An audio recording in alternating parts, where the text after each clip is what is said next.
Felina mai kako. Welcome to Keep It Aloha, a podcast that keeps aloha by not doing any magic, but being magical and funny. Like really funny. I'm your host Kamaka and I love both magic and funny things, and I know we'll get at least one of those two things today. We got a super funny guest today, but before we introduce him, I gotta let you know that we are dropping some new Keep It Aloha merch this weekend, and it'll be available at our booth at Salt Kakako, so make sure you head there to get your hands on some. I'm pretty sure there's an ad read somewhere in this episode, so keep watching to learn more. I just want to talk with our guest already. So let's introduce him. The biggest holiday shopping experience of the year at Salt at our Kakako is back. Their annual A Pinch of Salt is happening in the barn on Saturday, December 6th from 10 a.m. to 3 p.m. And trust me, you're gonna want to check this one out. If you're looking to get into the merry vibes, discover some amazing local finds, and really soak up those holiday feels, this is the place to be. It's the perfect chance to shop local, support our Hawai'i community, and pick up something unique for your friends, your ohana, or even yourself. And bonus, the event is pet friendly, so bring your furry friends along for the holiday fun. So go check out A Pinch of Salt at our Kakako in the barn on Saturday, December 6th from 10 a.m. to 3 p.m. For more details, visit saltatkakako.com or follow them on social media at saltarkakako. Go check it out and keep it aloha this holiday season. Our guest today is a comedian, creator, and all-around entertainer from the island of Oahu. You've probably seen his hilarious skits online, or maybe even caught one of his live shows around the islands. This father and husband has appeared in many commercials and emceed many different events. From the stage to social media, he's been spreading his positivity and infectious energy all across Hawaii. He's funny, he's authentic, and he's got that island magic touch. Literally. I am so stoked to talk stories with him today. He is Island Magic Mike, aka Mike Garcia. Aloha, Mike. Welcome to the Keep It Low podcast. How you doing? I'm doing good. Aloha. Aloha. Oh, Samantha, you're here too. Yes, Samantha's always somewhere around. Samantha's here. I don't know where she went though. So stoked to have you here today. I'm a big fan of what you do. You got the funniest videos, great energy. Mahalo. I just have a question. As I was driving over here, I was like, does he actually do magic? To be honest, yes. My biggest magic trick would be making my money disappear. That's a it good shows one. up and then it disappears. Huh? With wife and kids, that's easy to do. That's right. But you know what? It's a blessing because that's where it should be. That's where your money should be going, to your ohana, your kids, and your wife. I love that. Okay? Never mind spending them in Vegas, gambling. But if you double it in Vegas, throw it all on black, you have more money to spend on your wife and kids. Oh, okay, you're right. But if you lose, then what? Then you get into argument. You blame brother Chemo who said, guaranteed black is gonna hit next. Always Chemo's fault. There's always a Chemo and it's always his fault. Always a Chemo. Shout out to Uncle Chemo. I just met at the golf course yesterday. Uncle Chemo. He said he coached you at football. Coach Chemo. He used to coach me. Yeah. Shout out to him. Big shout out. Okay, so you don't do magic. But so I wish I did. What's the backstory with that? With the magic, yeah? Yeah, there you go. There you go. Yeah?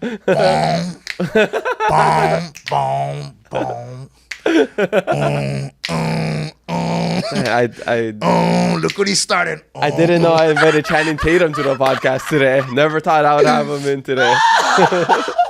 Nah, okay. Let's get real. Let's start with that. The magic Mike is not from the movie, not Channing Tatum. I more abs. I mean, one ab.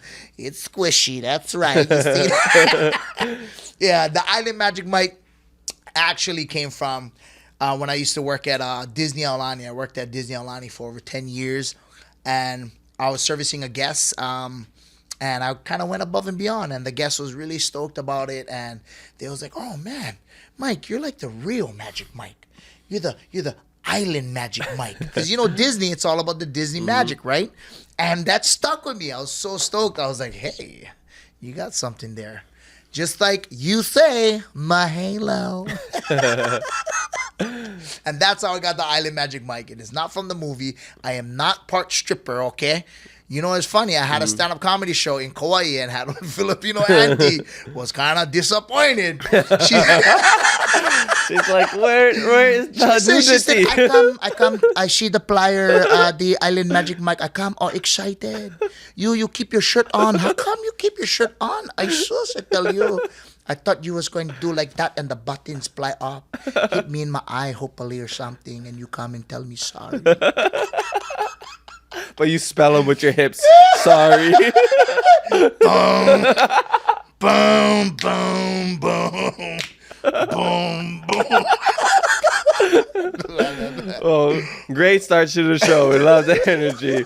I have so many questions, and gotta kind of know just how you got to where you're at and why you are the way you are. It's so awesome. So I'd like to start at the beginning. Where you from? Where you grad? And what was it like growing up?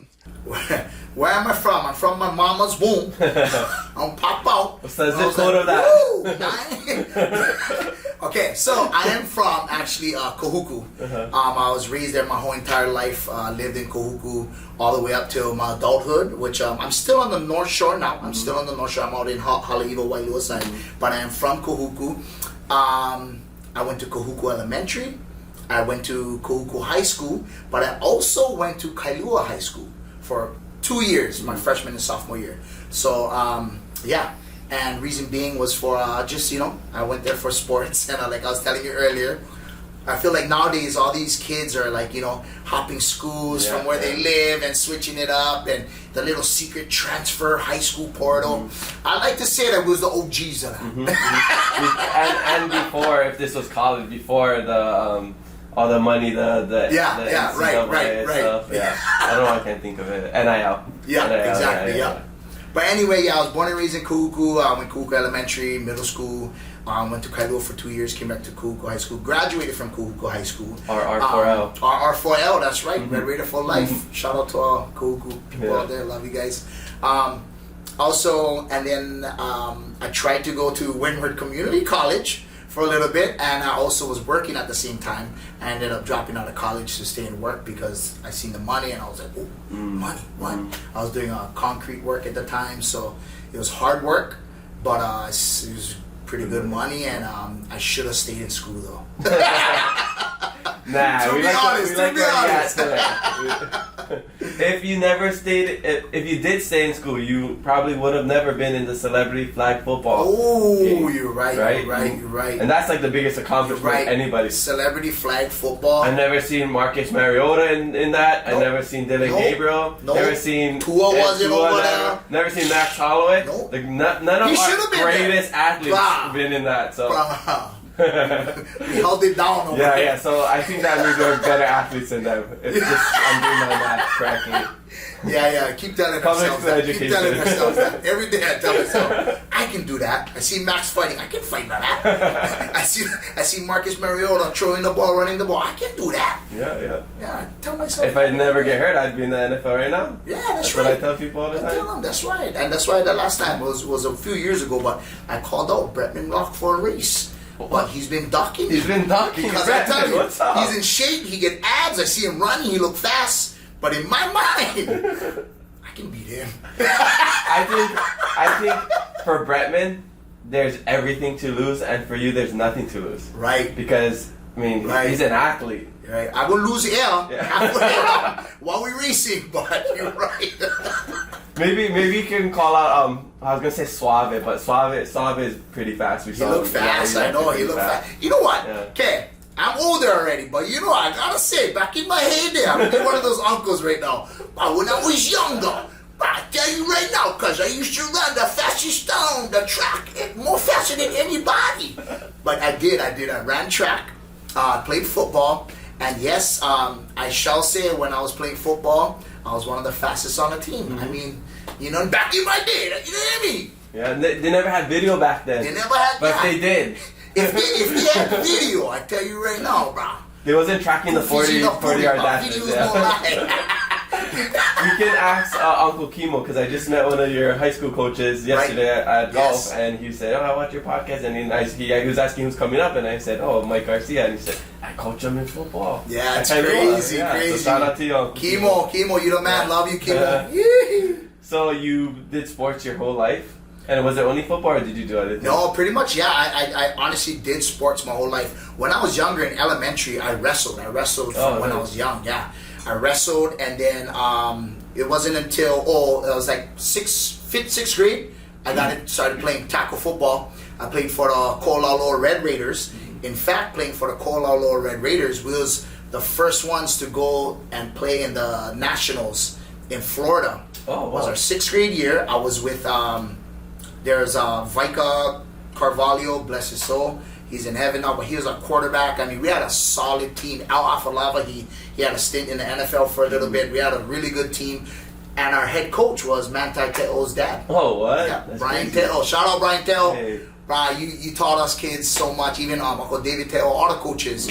Uncle Maka, Coach Maka. We had such a solid team. And that's how I started with football, was at Aloha Red Raiders. We went to Florida, we played for the national championship, and we lost by 1 point. I believe it was 14-13. Missed extra point? Yes. Okay. But hey, that's the name of the game, We made Hawaii proud, and we was on the news and everything. Yeah. Oh man, that was good days. Yeah. Yeah. Man, I gotta brag about my football days. I moved here to play football at Kaiser my senior year. Oh, there you go. Moving into the red division. We were playing against Kahuku, Farrington. So I went to play college. Okay. I was a receiver and kicker because I was a soccer player. Nice, okay. And I was the second leading scorer on the team. Wow! Out of everybody with 6 points. That's how good I was gonna say, second leading scorer. I think I had one kicking the ball. field goal and 3 extra points. Right, yeah. Main thing, you was the leading I was something. the second leading scorer. That's all I can say. It was true. Hey, that's and then I think amazing. the first was the only good guy. Like our running back had like 40 something points or something. Oh wow! But okay. we did. We were terrible. I think we lost almost every game that year. And I didn't finish. I got hurt, so I didn't finish the season. But we beat Kahuku that year. Wow! Yeah, they scored 60 points and we scored nothing. You beat Kahuku in what? Kahuku. We beat them on the record. We beat Kahuku because at the end of the season they had to forfeit. Oh, okay, gotcha. Okay, So yeah. technically, And you know what? I guess we can give you guys that. We'll give you guys that. I get 2 uncles from Kahuku and I bring that up to them every single time. So technically, me, Kawaka Diaz, can say I was the second leading scorer on my team. Man, was that the year when they had to forfeit because of the older kid? Yeah. Wow, no way. I know. Sorry about that. Was when that. Reggie was the coach, yeah? I don't know who the coach was. I believe. But it's Reggie 2011. was the coach. It's 2011. 2010, 2011. Wow. Speaking of coaches, Reggie, actually, he was my wrestling coach from when I was little, all the way even into high school.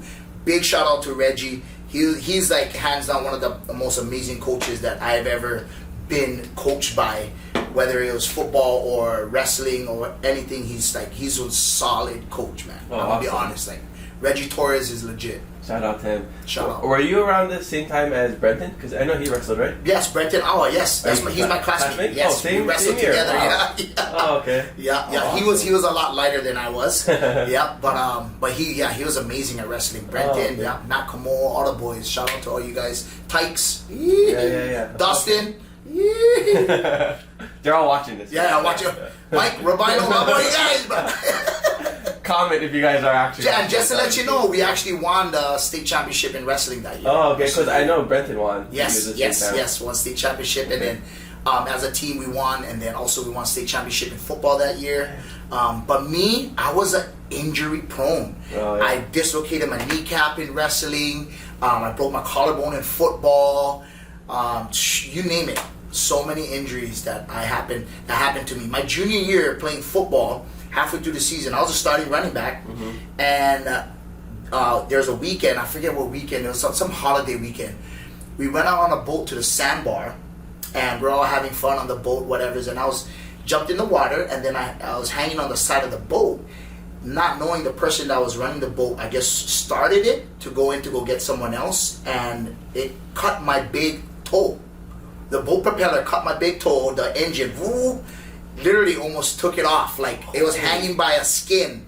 And I was like, I just seen blood all in the water. And I was like, and the boat was going. And I was like, wait. And they couldn't hear me. And I was like, hey, everybody was screaming. I was like, lifted my foot out of the water. And literally my big toe was hanging from a piece of skin. And it was just gushing blood out in the sandbar. That's crazy. Yeah, and then they finally see me screaming and yelling because everybody else was like, "Oh, you don't tell me to turn around." So they turn around and like they pick me up, and then we had to like put a tourniquet on my foot because I was gushing blood. Like it was crazy. So we went in on the boat, ended up rushing me to Castle Hospital, and saved my toe. But I can't bend my toe, so I can bend my big toe up and down like this, but I can't curl it. Oh, so it's pretty much just like attached. That's why you see it, my left big toe. Oh yeah, you see, crazy. You see, I can't. We're not gonna show it on the video because I got the extra for that. But I got a front row view. Yes. Only fans. Yeah. Big toe. I'll imagine Mike's big toe. Only feet. Only feet. All my friends tell me that big toe looks like a snorkel out of the water. Oh yeah. Oh, that's funny. They call me the snorkel toe. It's funny. Okay. Yeah. Oh, right on. So anyway, going back to that, I was like, so that was my junior year. So I was out for the rest of the football season from that, and it was just like back to back injuries, man. And it was a real bummer because I used to train hard and work hard at all of my sports. Like I put so much effort into it, and like to get injured, it sucks. It sucks. Yeah, I mean, I'm the same. I'm injury prone. I've been injured probably every year. I did sports in high school, even to my adult year. We both had knee surgery. We're still getting injured. It doesn't end. So that's why I had my knee surgery though, is because of my injury from high school. Oh, and you never. Bruh, it just got worse and worse. So I surf all the time too. Yeah. So every time I'll surf, you know what I mean? Sometimes I'd go out on bigger days or whatever, and it'll just pop out. There was one time I was dropping on a wave, and I went on a bottom turn, and my kneecap just popped out. Boom! And I went under, and I was underneath the water, just like, catching cracks. Not safe at all. Drowning. In pain. So I was like, at that moment, I was like, I gotta get this fixed. And then I still didn't get it fixed. And then it was when I went to the mainland. I went to go visit my sisters in Utah, and we were snowboarding. Not even snowboarding. We was going up the ramp to go tubing. The kids was doing tubing first before snowboarding. So I was just standing on the ramp, and that's all like, I guess tore my whole knee was. I was just standing there talking with my nephew, and my leg kind of slipped, and then it just gave out, and I was on the ground. It was so funny. I was on the ground screaming. I was on the conveyor belt going up, and the lady at the top see me laying down and went on her microphone, was like, "You must stand on the conveyor belt." No lying down. She's like, "You can't sit or lay down." I was like, "My knee." She was like, "You must stand." In Utah, it was so funny. And then I get to the top, and then a lady sees me, and so I try to hop off of the conveyor belt. I hop off, and she's like, "Oh my gosh, stay there. I need to call the ski patrol." I was like, "No, I'll just slide down on the tube." She was like, "No, we need to call the ski patrol." And I was like, "Okay." And then I just jumped on the tube and slid down. I am not gonna have that shame of getting injured on the tubing hill, bro. Well, at least you went down the tube because like you went up, right? I did. You went up for a reason. You got to. I went on the tube, but what going down is so painful. I was literally going down, going ha ha ha. It was so funny. Oh, that was a moment. But it was just it wasn't like it got dislocated or anything, right? It did. So it was like turning. My whole kneecap was like on the side of my leg. Yeah, it's crazy. If you guys never seen anybody with a full blown like kneecap dislocation, it's and it's so painful. Okay, I saw Tyreek Hill's knee injury earlier this football season, but you didn't see it close up. He had the thing, but I'm guessing that's kind of similar to that. Yeah. Crazy. So at that moment, I guess it was so bad that one actually broke my kneecap. Like I had my kneecap was in pieces. Oh. Yeah. Shattered it. Yeah. The only thing I dislocated is my pinky when I was playing soccer growing up. Oh wow! I can still do this. I don't know if you guys can see on the. It's not sore. I see them. Yeah. Me too. Yeah. I'm looking at my pinky. Oh, nice. Like your toe. Just like my toe. My left pinky and left toe is the same. Hey, knock it off, okay? Yeah. You know what? Hey, this is what we do, okay? We live life and we learn. As long as it's your left toes, not your both toes. Yeah. Hey. This is PG show. This is a PG show. I see where you're going with this. You said the joke was there. I couldn't not say it. It's comedy. Comedy's comedy. You did. That was gold. Okay, so you did that. You graduated, went to Windward Community College, worked concrete, and then what did you decide to do after that? And then I guess what were the years like leading up until? I think you got into social media around the pandemic time, right? Yes. I've done a lot of jobs, to be honest. You think about it, like, so I did concrete. Me and my friend was actually janitors at Les Jardins when it first opened. Like for like a year, I did that. So funny. And then I worked at Turtle Bay Resort. And then I worked at Hawai'i prison. I was a prison guard for 3 years. Yeah, and then I moved to Idaho. I lived in Idaho for another about 3.5 years. Moved back, and then I worked at Disney Aulani, and I've been over there for over 10 years. And now I'm just doing my comedy and my emceeing and social media full time now. Nice. So what was your last, I guess, year or day at Aulani? It was December last year, so it's gonna be a year coming up. End of 2024. Yeah. Okay. Oh, congrats. Yeah, thank you. Yeah, it was a big leap for me, man. I was just like, should I do it? I don't know, but that's it. Since I'm on here, I want to encourage people. If you have thoughts about maybe taking that leap of faith, I truly believe it's a leap of faith, and if you have belief in God and believe that everything will be taken care of, I mean, then do it. Like, don't be afraid of it. I feel like that's what I wanted to tell people, because I struggled with that for a long time, for months.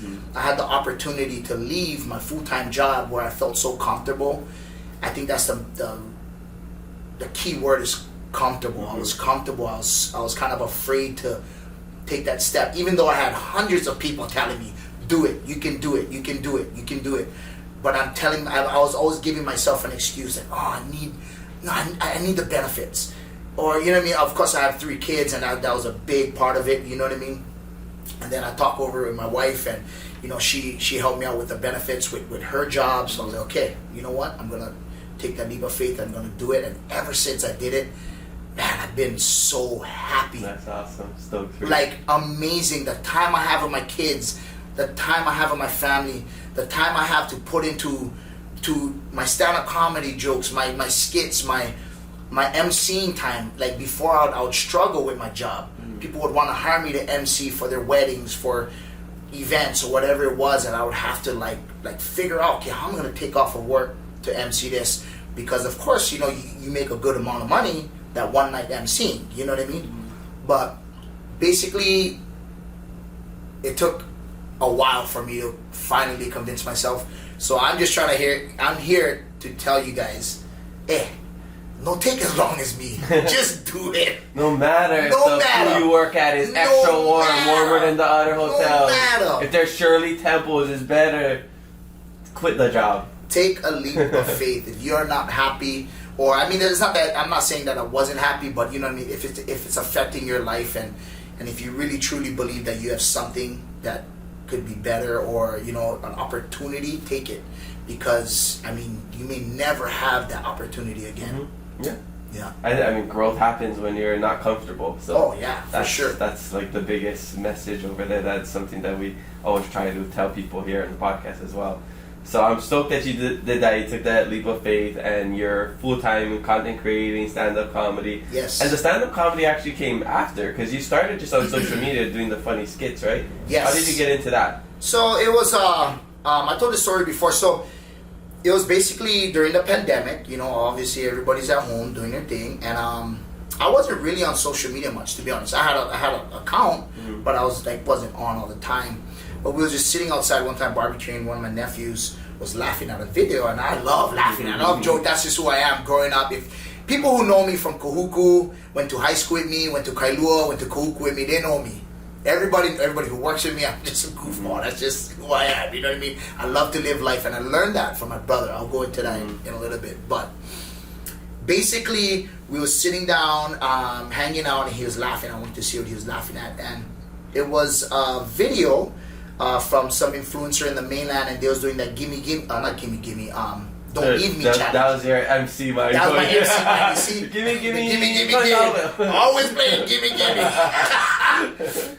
The Don't Leave Me challenge. And Don't Leave Me challenge, if you watch the video that I did, it's kind of like basically like they would get two different items and make it a word, and it would be a funny word, and like everybody would like laugh and run away, like don't leave me, do it again, kind of a thing. So like one of mine was like I grabbed a pan and I had a pack of tea. I was like, this is a pan, this is tea, pan tea. You know what I mean? Yeah. And then I would like sit on the couch. This is a sofa. This is my knee. So funny. So anyway, I seen that video and I was like, bro, I can do one just like that one, local style one. My nephew was like, yeah, Alex, see, do them right now. So he filmed it. We filmed it, and I posted it, and I wouldn't say it went viral, but it got a lot of traction. And my account was private at the time, but me in Hawai'i reposted it. He messaged me. He's like, hey, can I repost this? This is funny. I was like, yeah, go ahead. So after that, people were like, hey, we want more of that. So I was like, okay, so I did another one. And then that one got even more popularity and views. And so at that moment, like, I was like, oh, this is kind of cool, you know? Like, I can make people laugh, and which is what I'm about. I'm all about that life, you know what I mean? So my wife was like, you know, maybe you should do a more like comedy account. I was like, yeah, I should. So I made my account public, and I literally was like, bruh, if this is what people want, they're gonna get what I can do. Because I like I said, growing up with my brothers and my friends, and we're all goofballs, I'm like, bruh, the world is not ready for this. So I was like, here we go. So I went in full-fledged, and it wasn't even like, my mind wasn't even to be where I'm at now, to be honest. It wasn't even like, okay, I want to do this, I want to do that. It was like, hey, let's just make funny videos and have fun. Yeah. It was super fun, and I love doing it. I even used to post a little behind the scenes, and like, it's so funny, bro. It's so good fun making it. It's laughter. Laughter is like seriously the key to all medicine. The key to all sickness, I should say. It's the medicine to all illnesses is laughter. And so that's how I started. And I never turned back ever since, and that opened the doors for so many opportunities for me. MCing was the first thing. I remember one of my friends asked me to MC her wedding, and I was like, oh, I've never done MCing before, you know. And she put the faith. She was like, are you serious, Mike? You kill it. I want you to MC my wedding. I was like, okay. So I did it, and yeah, I guess I did a really good job. And ever since then, like, I've never really advertised a lot, but ever since then, just doing it, I've just been getting more and more MCing gigs here and here. And then, like, I was always a fan of stand-up comedy. And I used to tell my friends, like, man, I could do that, but I don't know if I could write jokes. You know what I mean? That's kind of hard, you know what I mean? Getting punchlines and whatnot. And after doing MCing so much, MCing pretty much is crowd work. You know when you see people do stand-up comedy and they do the crowd work? Yeah, I love the crowd work. That's what I do. You know what I mean? So I seen a lot of people started posting more crowd work on their stand-up. I was like, bro, let me just try. And once again, I took that leap, and I was like, I tried it. I went on stage, and I did pretty good. I went on for like, was supposed to be like a few minutes or whatever, but I ended up going on longer than I did. And everybody laughed and had a good time, and that opened my eyes. I was like, man, this is fun, and I can do this on stage and make people laugh. Like, I want to do this more. So I looked more into it, and then it was 2 years ago, on November 11th, was my very first own stand-up comedy show at Waikai. They gave me the opportunity to have it there, and yeah, it was amazing. I ended up doing 2 shows. I ended up doing that first show, and it was so good, and then they booked me for another one, so I did another show. And ever since then, I've just been getting more and more and more. And I went to Kauai, Maui, Big Island, Vegas. I went to California recently this year at the Ice House, and that was amazing. Yeah, and I have my show at December 27th at Hawaii Theater. And will that be the biggest one? That'll be the biggest one so far, yes. Nice. And I'm so pumped for it. Oh, okay. So pumped. Super stoked. And yeah, I just, if you've never seen my stand-up comedy or never came, I mean, come check it out. Come check it out. You guys will have fun for sure. Yeah, I'm guessing it's similar to your skits. It's that same energy, you know, loud Yes. and fun. Just and me. A lot of laughter. It's me. Yeah, It's yeah. me. And yeah, a lot of my jokes, you know, is relatable, and I like to like do jokes about myself and my family, and you know, and laugh, man. Okay, cool. Yeah. So you mentioned your brother, and I've heard you talk about him before on other podcasts or just on social media, and he was a big influence to you. And you said that he was the funniest. Yeah, one in that's your what I tell family, everybody. Like, Yeah. my brother was still here, and if we was to like collab, So Garcia. yeah, exactly. You know, you get the brothers and friends. Yeah, the yeah. brothers is amazing. You know what I mean? But I mean, like, bro, we could do our own, and it would be so fantastic. My brother was, I mean, bro, he made me laugh so much, man. He's so awesome, and I learned a lot from him. And that's where I learned how to, like I said it before in other podcasts, and I'll say it right now. That's where I learned how not to be shamed. Like, I think that's a big issue with a lot of people, is that they're so afraid of what other people think, and judgment, and you know, like, people might tease you for this. Yeah, who cares, bro? Do your thing. You know, as long as it's nothing like bad, you know, Not like hurting you're not anybody. hurting anybody. Like, bro, do your thing, have fun, you know. So anyway, yeah, he was a big influence in my life. I lost him in 2017. He passed away from fentanyl. Yeah, unfortunately, he took a pill that he thought was something else. It ended up being fentanyl, and yeah, he left behind two beautiful children, Chastity and Shazen, my niece and my nephew. And man, I miss that guy daily. But honestly, like, I feel like he's behind a lot of what I do, to be honest. Yeah, Like, you're honoring him in what you do, which is so 100%. cool. You bring him with you every time. 100%. Yeah, what's his name? His name is Chad. Chad. Chatty boy. This episode goes out to Chad. Chad. We love you. He'd always say, call me Daddy Chatty. But he was good fun, man. I remember we met Adam Sandler. Me and my brother met Adam Sandler with a bunch of our friends at Malai Kahana in Kahuku. Like he just randomly was So there. they was at the beach. I guess they was longboarding. It's like a small little ways people go longboard over there and stuff. They call it Castle Beach, but it's Malai Kahana. Okay. And we was barbecuing, and yeah, he was there with all of his crew. It was like, I believe Rob Schneider was there. There was like a bunch of the people who's in his movies was there, and they had the wife and kids and stuff. And anyway, we was barbecuing, and we ended up meeting him, and it was so awesome. We took pictures with him, and the one actor, I forget his name, but he was a 10-second Tom in 51st States. Yes. Yeah. So he was there as well, and he came over, and he was like, he made food. We made him food, and he was hanging out, cruising, and it was a good time. And he pretty much stayed like all day. And Adam Sandler, they ended up leaving, but they left that guy, that 10-second Tom guy, because he was just chilling with us having a good time. And I guess they were staying at Turtle Bay, but they left him. So he called them. He's like, "Hey, you guys left me," and they straight up was like, "Oh, you're on your own. Find your own way back." So my brother was like, my brother's big heart. He's, "I got you. We're going to take you." So we ended up taking him back to Turtle Bay. And it's super solid people, man. It was amazing. They ended up, I remember him telling my brother, "Give me your address, man. I'll hook you up." And he did. They ended up mailing my brother like a big box of all their DVDs, all the movies that they made, and their hats. And this was back then. This was before The Longest Yard. Oh, Yes, really? yes. This was, I believe they was looking for a spot to film The Longest Yard at that time. So And this is like early 2000s. Yes. I was still in high school. Oh, what the heck? I was still in high school. Yeah. Great movie. Yeah, by the way. great movie. All of that. I mean, Adam Sandler, you know what I mean? He's a GOAT, man. But yeah, I just have that memory of my brother like being so stoked, and because he's all about comedy too, and like getting that box, and I was like, wow, this is so awesome. Cool. Yeah, awesome.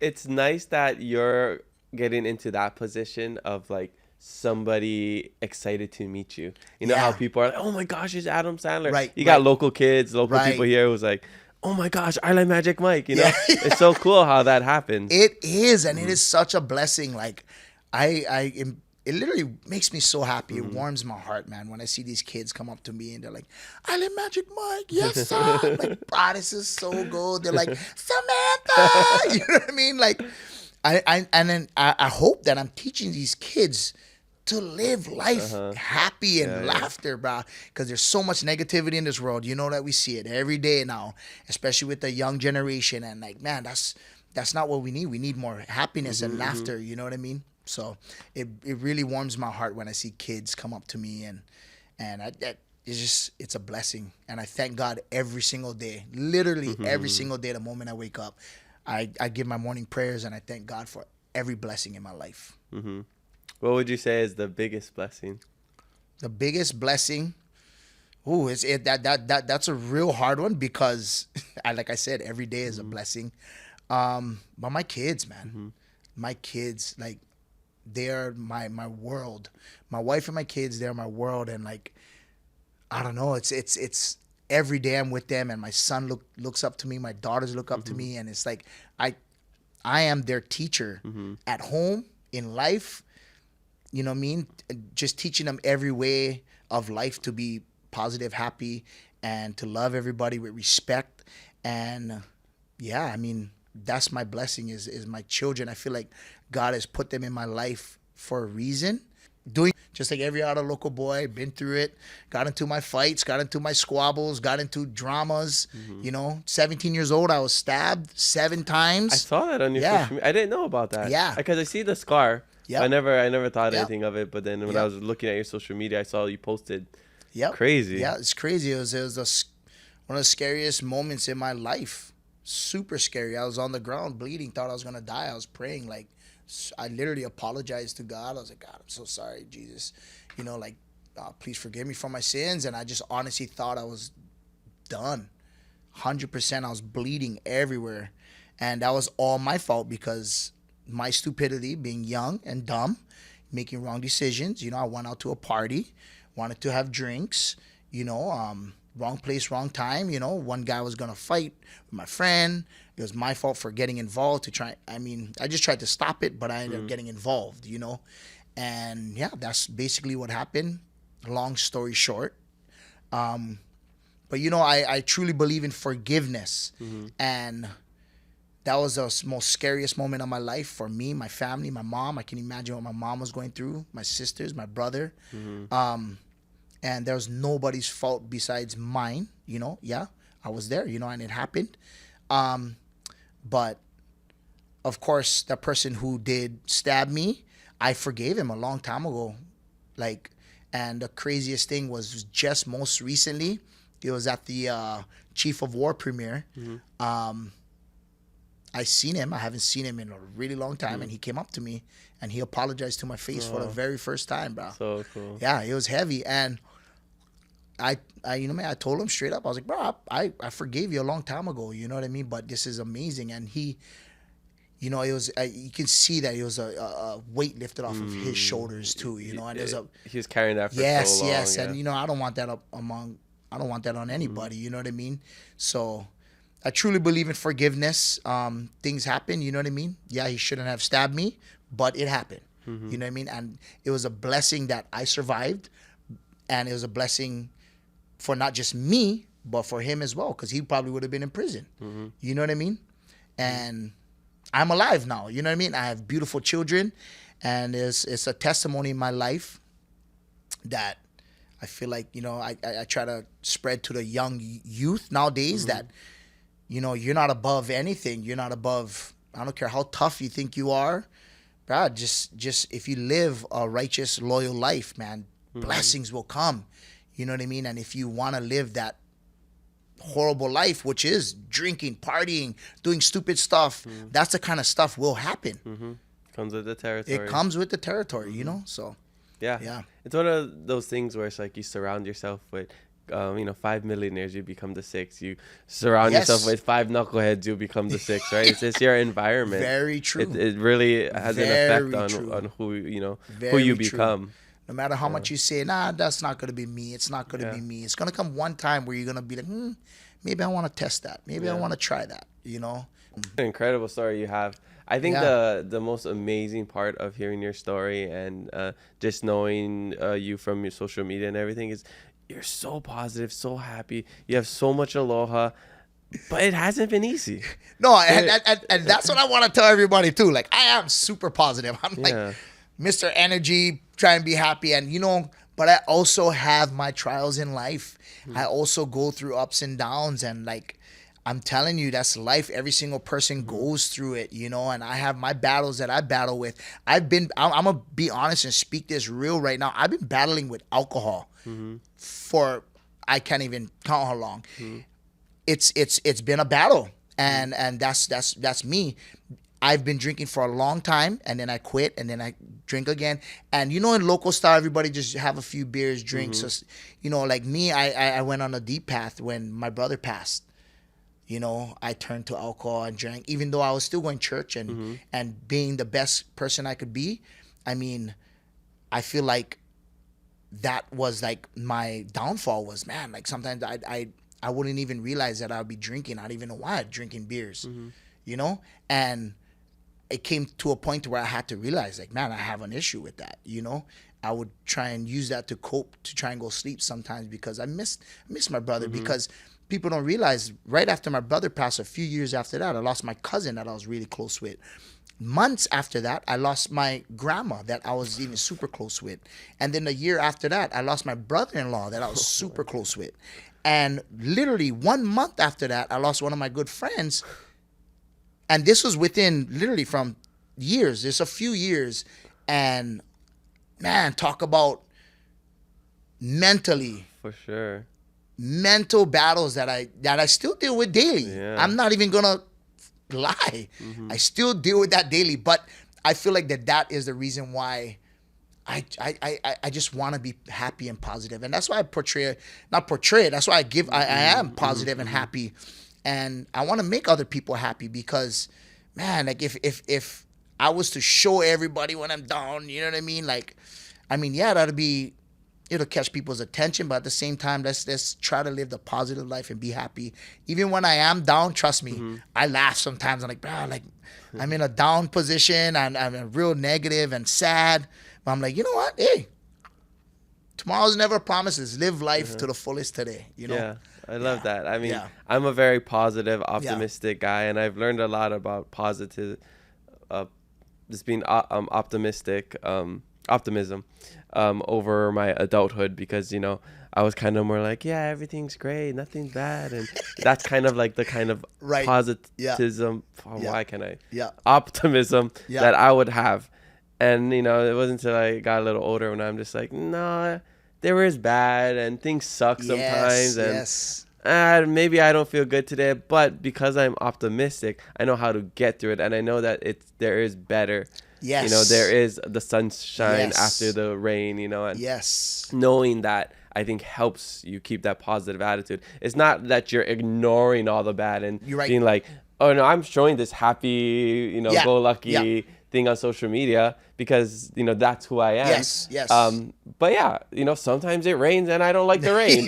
But I'm not going to be like, I don't like the rain. And it's not going to ruin. Exactly. It's not going to do anything, just like putting energy into that negative, that negativity, and like telling people how terrible, I don't know, something is. Exactly. It does more when you share positivity. That's the word I was looking for. Not the word. That's like the explanation I was looking for, is putting your energy into that negative energy is not okay. Yeah. That's what I try to stay away from. You know what I mean? When I deal with my downsides and all that kind of stuff, I like to deal with it privately with my family. Because I dealt with, ever since I got stabbed, I've dealt with bad anxiety. Bad anxiety, like anxiety attacks, panic attacks. I mean, you name it, through my whole life, and I still deal with that. Even when I travel, I don't like to travel alone. And I'll be open about this for people. Some of you guys who have anxiety or depression and stuff, it's real. And I deal with it, you know what I mean? And I'm still dealing with it. I'm working on it. And like I said, traveling, it's weird. I don't know how to explain it. It's a progress. It's a battle that I deal with. And I'm always coming on top of that battle. And I'm noticing that you can win always. That's up to you if you want to win that battle, and you can. But yeah, basically, that's a great way to say it, and that's what I wanted to say, is that putting your energy, if you was to put your energy in so much positivity, more positivity will come. Yeah. Yeah. So if you put your energy into negativity, that's why when I look at people on social media, man, with like negative posts, negative comments, starting drama, you're putting that out there. That's what you're gonna get. Mm-hmm. Don't get mad. Life is a mirror. Don't get mad when that energy comes right back at you. Yeah. Because if you put that out there, that's what you're gonna get. So that's why I give off laughter and positivity, because man, life is good. Yeah. Life is good. Even though it's bad sometimes, life is good, Yeah, bro. I think there's always more good that outweighs the bad. Straight Same up. with social media. Straight I said up. there's 90% positive up. on social media, that Yes. 10%, but the 10% is a lot louder. Yes. And that's what people, hold on. Because you could do 100 good things in life. You do one bad thing that ruins your reputation. Yep. That's what they're going to remember. Yep. But it's just remembering, the positive. And, for me, like in my book, I talk about, having certain mantras or saying like, oh, it's just all part of the experience, right? Like something bad happened. This is part of life. That's just kind of how it goes. And even like the other week, oh my gosh, it was like, I was just having one of those days where nothing could go right. I had to go to a talk at the Honolulu Community College. I was doing like a book, talking about my book, and I leave my house for the first time, I lock my keys inside, and I live in an apartment, so the doors lock automatically. Okay. So I had my car keys in there. I was going to be late to the thing. So I had to go tell the maintenance. You got to pay like a fee to open it. Went late to the community college. Took me GPS for some reason. Took me to like one elementary school. I had to go back to the the community college, and then right there your mind is just, I'm just like it can spiral. It can spiral, but I'm not letting myself spiral, because I'm just telling myself like the other week, bro, I had a great week. I was in LA. I was there when the Dodgers won. I won some money, that week, and like all these good stuff. So I'm just like, life gotta humble me, like. I had a really good week, so this is just keeping me humble, Life can't be 100% good, So that's what I was just telling myself, and like, same with like, it's not gonna do anything if I start panicking and like, feeling bad for myself, victim mentality. So did that, and then eventually made it to the talk. Used that moment as a learning lesson to share with people later in the day, and going to my friend's apartment to watch sports, and then the elevator takes me to the wrong floor, and I'm like stuck there, and like all these things. It's still going. Yeah, it's still going. And then I think the next day I had Sam Choi on the podcast, and like I was like I felt so off, like reading the stuff. I was messing up, and all those things. It's like it's okay. Like that happens. That's what makes us human. That's what makes life. Nobody's perfect. People see us on social media. It's like, wow, your life is so good, and it is good. It is good. But we have these little hiccups along the way, and that's everybody. That's everybody. Every single guest, no matter millions followers, no social media. Everyone. We all got these days that are just like, that sucks. Yeah. But life is good. Life is good. Yeah, that's a bummer, but oh well, here we go. Yeah. Let's keep on going. Yeah. All right, well, mahalo for sharing that. We're going to take a quick shishi break. But before we do that, I want to show you this card game that we have called Mocabs. I don't know if you've ever seen it before. It's with my other business, Hawai'i verse. Okay. So it's this thing. This is a new version that we're going to play. But this is the regular one. We've played it on the podcast before. So basically how it goes, you have a gibberish. Okay, Mad Gabs? You ever heard of that? It's like this gibberish and you have to decode it. But it's a local version of that. So you're going to love this. And I'll give you a deck to when you go home. So you got to read it like Logo Molgo. Logo Molgo. Loco Moco. Loco Moco. There you go. Okay, gotcha. So we'll test you. We'll warm you up with this, and then we'll get into the even more mocabs, because we're going to be selling it at the market this weekend. So you guys got to come and check us out.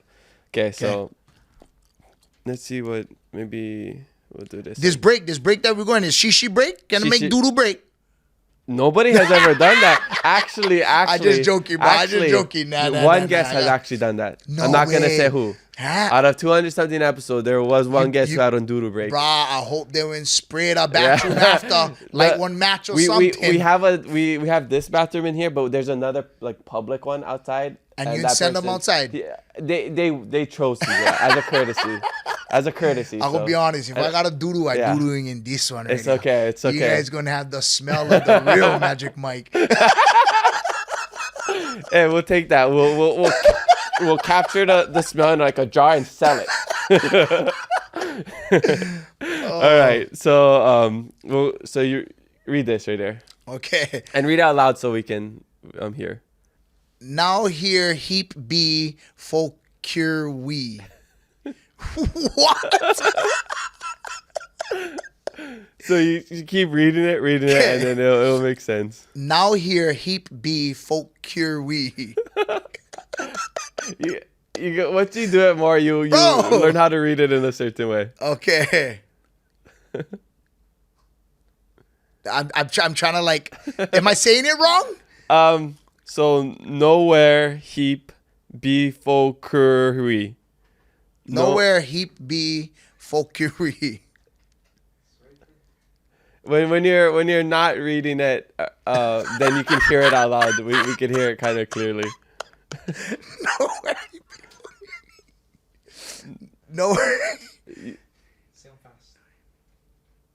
Nowhere heap be focure. What? I'm not getting it. Nowhere he. No worry. No. Oh my gosh. No worry. He be.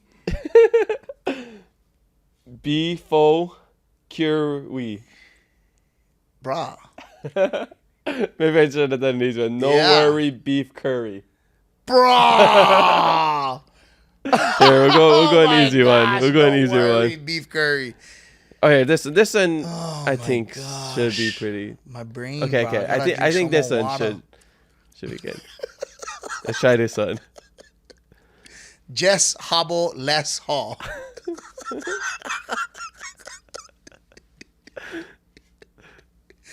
Just hobble less haul. You're saying it. Just hobble less haul. You're saying it. It's fun to play in a group too. I know. Oh my gosh. You're literally saying it. Just hobble less haul. Say it like you're proud. I'm proud. Say it like you just did something and you're like stoked on it. Is it just bless her? Yes, bless her. Yeah. Oh my gosh! Yes, bless her. Yes, bless her.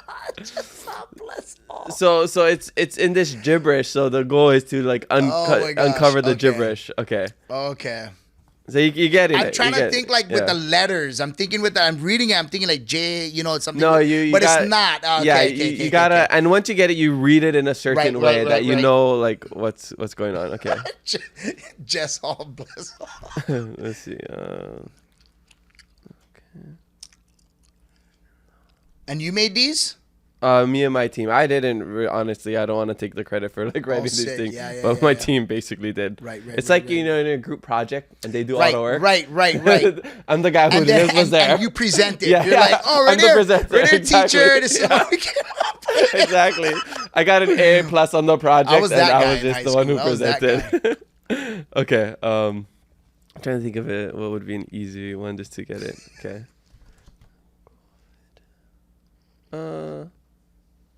Okay, I think this one you can get. Some old calm heat.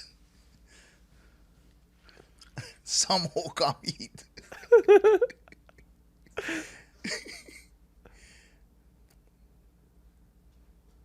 Some old come eat. Someone come eat. Samoans can eat. Samoans can eat. That's not it, but we should add that into the Polynesian version. Samo come eat. Samo come eat. Samoa come eat. Samoa. Hey, Samoa, the whole nation of Samoa come Samoa eat. come eat. Come. You got it. Oh my god, I'm sweating. I know, me too. You gotta turn on the AC, bro. Make it cooler. Oh man, laughter is hot, and like not like the hot. Well, that's hot. Like it's like temperature hot. Bro. Samo kamit. It's a food.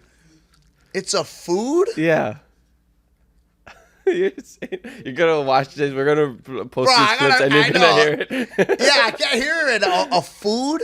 Samo kamit. Smoked meat. Smoked meat. Yeah.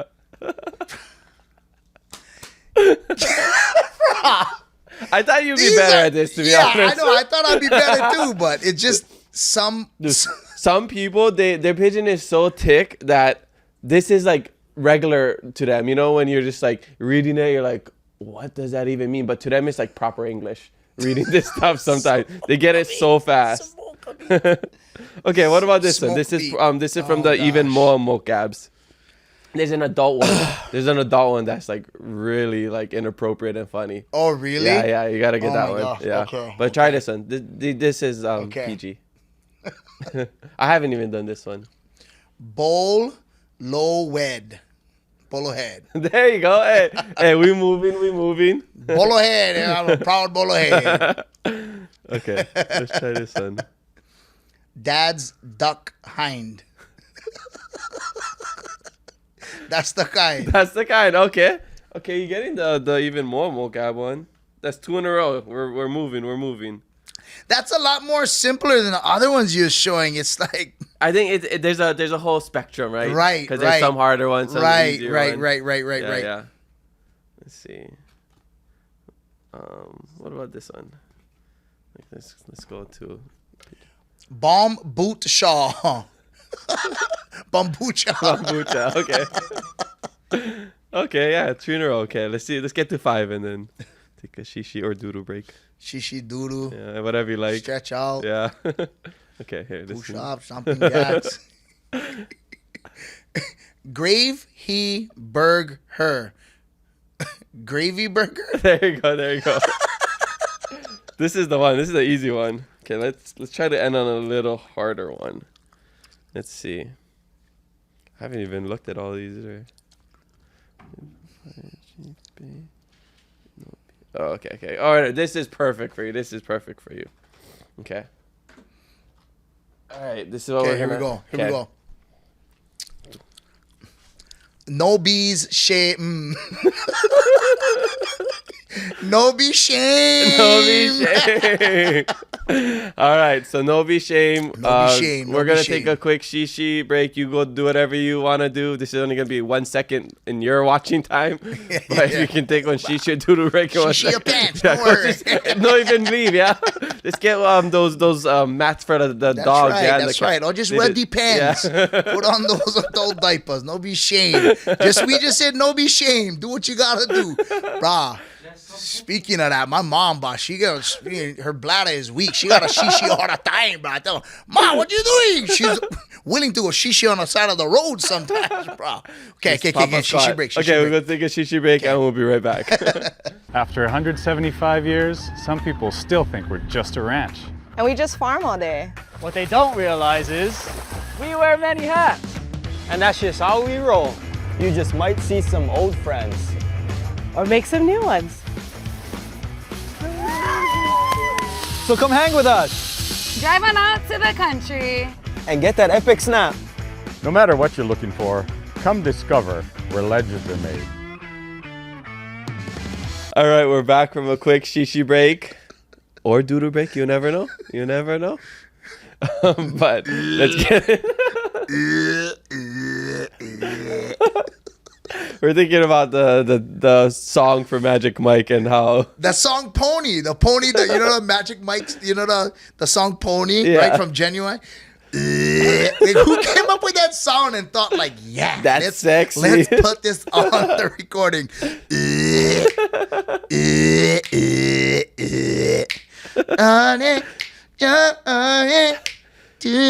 Whoa. Hey, we don't want to get demonetized here on YouTube. Easy. Trump Island Magic Mike cover. Sound like one brother or an auntie after one party in the bushes. We gotta add that break. Okay. Back to you. Oh my gosh. All right, we'll get into the social media fan questions. Okay, so the first one comes from Uluhani_mama. Okay. This person says, if you had to describe local people's sense of humor in 3 words, what would it be? 1, 2.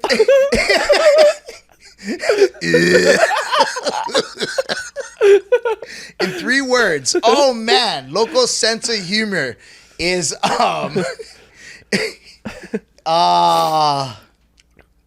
it's ridiculous. Local sense of humor is real. Yes, ridiculous, real, and funny, I guess. I mean, I'm trying to think of like, I think it's all like local sense of humor. It's unique. That's what I will say. It's unique for sure, because we have so much mixed cultures. Yeah. So much. It's a mixing pot, and we're so different from the rest of the world and their comedy. Yeah. Real, ridiculous, and real, ridiculous, and unique. Yeah. Just like the people. Just like the people Just here. like the people. That's how we goofballs over Yeah. here. I would have said something like Portuguese, something, but But that's the thing, is but you say that- Portuguese, nobody gonna understand what that means unless you're from Hawaii. I'm pretty sure she's saying to describe it to the world, right? Yeah. And Portuguese would just fall into the uniqueness, because The unique, we exactly. tease all the stereotypes Exactly. and everything. Yes, Yeah. yes. Okay, great question. Next one comes from EM_Xavier. This person says, who is your favorite island reggae artist? It's a tough one. Ooh, island reggae. I mean, of course, I gotta go with the OG Fiji. Dog, bless his, rest his soul. I mean, besides Fiji, oh man, this is a very, very difficult one, because I am like a huge fan of a lot of island local reggae artists, especially because I MC and I see them a lot live. Maybe just do like a top 5 in no particular order. Top 5 in no order. Brah. Okay. Top 5, of course, gotta go with Maoli. BET. Ooh. I'm gonna have to go with Rebel Soldiers. Yeah. I don't want to leave any bands. That's what I mean. I know a lot of these. Top 100, no particular order. We've spent 20 minutes on this. Go. You know what I mean? Because I see a lot of these brothers out there and sisters. Hey, I saw and you they're on gonna the be Keep like, It Low podcast. "Oh, Mike, you never like throw me on the top 5." This is the setup. Oh, was bro. that your son's first baby, Lou? Kamaka is setting. Kamaka Isaka. EM_Xavier setting you up, not me. I would never ask this question. Oh man, that's a very difficult one. But yeah, I'd have to go with Maoli, BT, Rebel Soldiers. All the obvious ones. All the obvious ones, to be honest. You get Troy, Ekolu, Troy, Nijan, anybody, right? All of them, bro.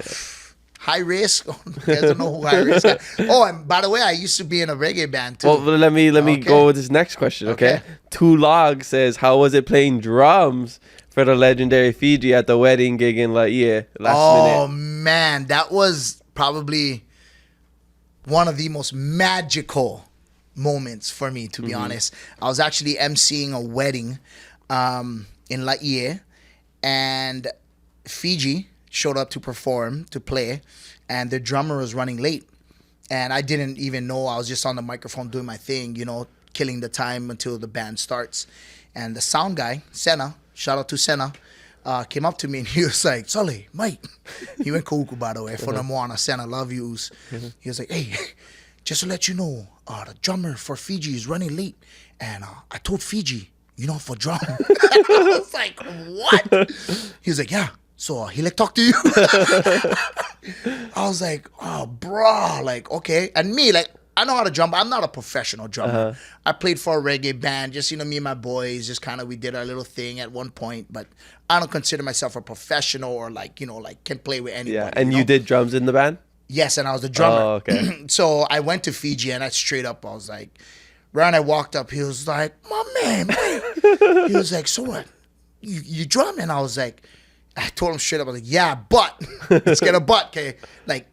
You're a legend, It's like, I don't want to ruin your music, and I can keep a beat if you need until he comes. I'll play a couple songs, but I kind of didn't want to. I didn't want.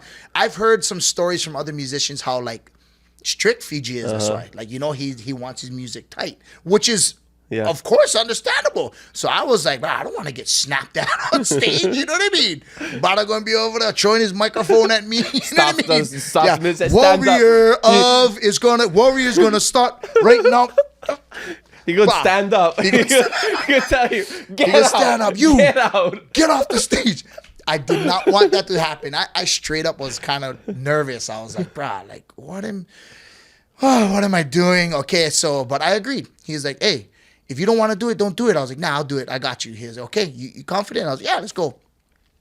So the keyboarder and the bass player and guitarist was going over with me what songs they're going to go into. And, you know, I was like, yeah, I know the Fiji songs, but, like, I never played the songs. Playing it, knowing it, and knowing the drums and the breaks, and that's a whole different story, you know. So I was like, let's rock it. And I did it. And I ended up not playing one, not two. I played it was like 6 songs, I believe. Like, it was like almost to the whole gig. The drummer ended up showing up, and he played the rest of the show like towards the ending. But I played a lot of songs for him, and I was like surprised that I did a decent job. Yeah, I remember seeing the video. I was like, I didn't know he could play drums. Yeah. I played in it was a band called Sheriff Brown. There's music of our stuff on like iTunes and stuff and nice. Spotify. But yeah, it was kind of like reggae.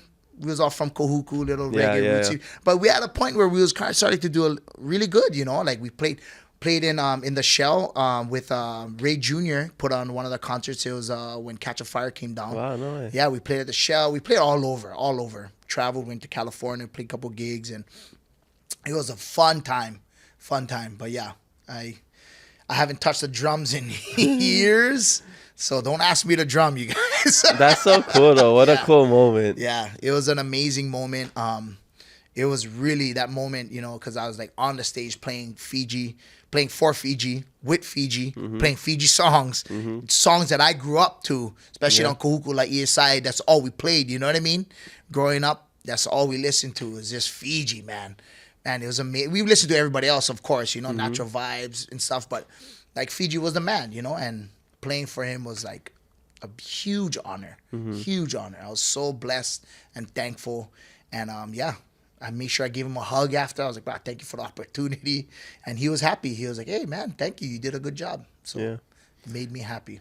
It's one of those moments. It's like, who would have thought you'd be in that point of your life? And because you have this platform, you're at the point you were able to have the opportunity to play drums for Fiji. But you know, your past experience, it prepared you for that. You know, it wasn't just like it was lucky that you got to have that opportunity, but you were always prepared because you know things happen in life. And exactly. That's why take every opportunity as, you know what I mean, as a moment to learn.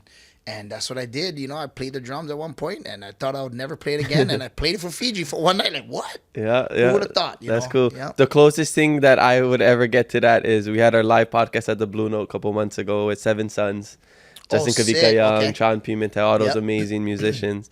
And so we did the podcast. They're setting up for their set to play music. And then Justin's like, oh, what's your favorite karaoke song? And I was just trying stuff out. And I was just like, Rapper's Delight. And all verses. So they start playing it. And then I have to go on the spot. No way. And there's a video on social media where I start singing like the first, like the opening. And then people said I crushed it. I think I channeled all, you know, that my middle school, high school days singing in front of the mirror, printing out the lyrics, and then just like going over all of it the whole time. Waiting. So those moments prepared me for that. You've Never always needed wanted that moment for someone to ask you to sing that song. No, it was crazy. I was never prepared for that because usually my karaoke song, I don't really sing karaoke, but if I had to do it, I'll do Angel by Shaggy, so I could try to do the voice. Okay. So that was always my stuff, but I knew I didn't want to sing in front of people. Yeah. So I was but it's like okay. You secretly wanted someone to ask. It's like I didn't though. I don't know. I know what you mean. Yeah, I know what you there's mean. those people who have like this a little hidden talent that can sing good, and like they want to get it out there, so like they want people to ask, so they'll just be like, Oh, so my throat was a little scratchy, but I hope I did well. Yeah. A little pitchy, was it? No, but I know there's been moments like that but it just wasn't that song, is what I'm saying. Okay. I wasn't expecting to do Rapper's I gotta Delight. watch it now. Yeah. I'm excited. It's on our social media, but yeah. I was just happy I didn't make myself look like a fool. Yeah, and you know, there's some legends on that. If you combine all 7 of them, there'll be one legendary Fiji. That's basically Yes. what it is. So 7 of them, their legendary statuses can almost match Fiji's Right. legendary Wow, status. that's amazing. Yeah. So Yeah, that's that's huge. pretty much That's the same. huge. That's huge. What am I? It's Same, we basically same. had the same experience. basically, yeah, you know what I mean? yeah. What am I saying? It's for sure a bucket list for me. Man. Right on. Stoked for you. Next question comes from Texan Hula. This person says, your son is so funny. How does he handle your fame and possibly his new fame too? Oh my gosh, my son is, like I said, like we talked earlier and asked, what's the biggest blessing? My kids, man. My son is so amazing. And I know everybody says that about their own kids. Oh, my kid is the greatest. And I'm not saying that he's the greatest, but he is. I love him so much. He is like, he's such a good kid. He's very respectful. He listens. He doesn't talk back and give me attitude. I mean, he's a really good kid, and he's really positive like me, really fun, and loves to dance and laugh. And I would love to do a lot more videos with him, but I give him the opportunity to ask me to do it. I don't want to push any videos on him. You know, that's one thing I don't want to do. I don't want him to be like, oh, I don't like, you know, all shame and stuff. And so when sometimes he'll just be like, Dad, I want to do a video. Or like I'll be on my social media watching a video and he sees it. He's like, oh, we should do that. That's funny. I'm like, let's do it. Yeah. You know, but he is super amazing. And how does he deal with what is it? What was the question? Your fame and possibly his new fame. My he loves it, honestly. Like every time we go and people want to take pictures with me or whatever, he jumps in and he's like, yeah, like he wants to be in the picture too. It's so cute. And I think it's a good thing that I put him out there and have him jump onto some videos just so, you know, just to give him some experience and to learn that, hey, you could possibly do this as well. And he could probably do it way better than me, to be honest, with the And make route a that he's living going doing and it. make a living doing it, you know? And he's amazing, man. And yes, I really hope and pray for the best for this kid, man. And whatever comes about that he does, man, he deserves it all. Awesome. He's only 6 years old, and I'm Yeah. already saying he deserves Yeah. it all. You can have it all. You can have it all. Yeah, ball. That's awesome. I mean, you know, people in your life are mirrors, you know, Yep. so, you know, he is the way he is because Yep. of you and Yep. your wife and your family. So that's just credit Yep. to you. Yeah. You're not going to take the credit, but I'll give Yeah, I you was the gonna credit. say, yeah. I mean, Yeah. but yeah, he does like, Yeah. watch me and like, I think that's, and I think going back to when I say being not shame, you know what I mean? I think that's what my big thing is teaching him is that, don't worry what people say. You have fun. You know what I mean? And he sees that when I do it, when I physically do Yeah, it, yeah. when I'm doing a video in front of people and he's there, Yeah. he sees it. So I have my my shows I had at the Blue Note and Big Island. I don't want to spoil it for anybody at the Hawaii Theater, but you know, he had an opportunity to do something and he took it and he loved it. Oh, that's so cool. So yeah, just yeah, saying maybe that. instead of the brother act, you may go father-son. Yeah, that's right. Yeah. That's cool. Yeah. All right, well, stay tuned for that. More son content. He's so funny. I love seeing the one of you two. What you guys did the one you had to like run on like what was it without your hand or something or opposite? Oh yeah, That the was- same yeah, same yeah, arms.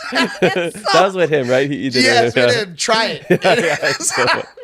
It's difficult, I know, bro. Like you yeah. don't realize, like, oh man, that's so funny. That trend came out when I was still recovering from surgery, so I never got to try it. I still can't run It's yet. never too but, late, But man. I'm gonna, yeah. No, You know- I'm a little bit healthy. I can try. I see with Yeah. the trends too. It's like people like, oh, I missed that trend. Like I have so much trends like that I want to do that has been old, but I'm gonna do it anyway because I think it's amazing and it's just fun. You know, if you just do have it good, fun. it's still gonna hit. Yeah. There's the one I've been seeing about like I used to be an athlete or something. Did you see that one? I've been seeing it. It's like, oh, I used to be one heck of an athlete. Oh, and then what they I'm doing now. or they do something. Yeah, I was thinking of doing that, but like a funny one. Right. Yeah, but yeah, stay tuned for that. Okay, next question comes from the Misty Rain. This person says, ask Mike about going to high school at Kailua and who his crush was back in the day. Whoa! We're not talking. I was like, what is this question? What? Do you know what this is? Yeah. I But thought I'm trying to think of what crushes you. I had lots of crushes. Lots of crushes. Oh my gosh. I'm not gonna answer that. I got a beautiful wife. That's my crush right there. There we go. There we go. There we go. I thought maybe this was like a close friend or something. No, that is. Oh, okay. Yeah. We went to school together, and she's so awesome. But I'm trying to remember, like, okay, no, my crush is my wife. Yes. Even before I met her. You crushed that.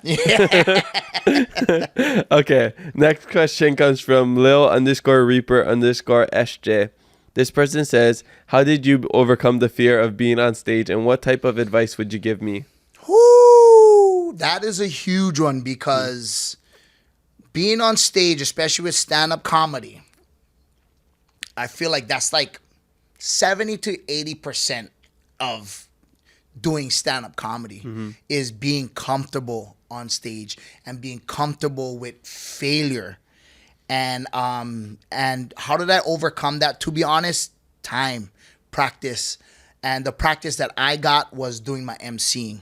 So when I first started emceeing, I was nervous, super nerve-wracking. You're on the microphone, everybody's quiet, looking at you. What are you gonna say? What are you gonna do? How are you gonna entertain me? What's coming up next? You're their show. You know what I mean? And so with my stand-up comedy, I would say I learned my comfortability from emceeing, because I got that comfort of being in front of people on the microphone to where when I went to do stand-up, there was no difference. It was just, the difference was it was just within that time frame, I just have to make them laugh the whole time. emceeing is a mixture. You know, you're emceeing the event, you got to do your announcements, and then you throw in little jokes here and there, you make people laugh, and then you do crowd work. So it's very similar, but with stand-up, it's more of you got to do your jokes, and then you can fall back on your stand-up, your crowd work, whatever you do. But being comfortable, I mean, that just takes time. And that's my advice to you is, if you wanted to get it to stand-up or any kind of job or opportunity to be on the microphone in front of people, the only way to get more comfortable is to do it more. So if you want to do it, get out there and do stand-up. Don't be afraid to do it. Be ready to fail, and don't be afraid of failure. Yeah. And honestly, I look at it when I'm on stage, when I say a joke and it doesn't really hit as much as it did the last time or as much as I thought it would, I turn it into a joke and I laugh and I'll be like, oh, that sucked. You know what I mean? I love when they do. Yeah, I love know, when you call out like I the call it awkwardness. out. I call it out. This is not going good. Okay, here we go. Yeah. Let's fix it. Let's bring it back up. Yeah, You know what I yeah. mean? And then on to the next. Don't let your mind fall into that gutter. That'll just, you mean, it'll just drain it out, and then it'll just get worse and worse and worse. Move on. Yeah. Move on. If you're on the microphone, if you're doing emceeing, or if you're doing comedy, stand-up comedy, move on to the next. Move on to the next. That's it. Yeah, or Yeah. just take that opportunity. Take the opportunity. Yeah. I take the opportunity to make it even funnier. You Yeah, know, you can turn exactly. that into a whole different Yeah. avenue of jokes. You know what I mean? Then a crowd might say something. Then it might open up a crowd work opportunity for you with that crowd, and It then leads to another it leads to a joke, whole yeah. nother. It's just, Yeah. it could be a blessing in disguise. Okay. Yeah. So that's my advice to you.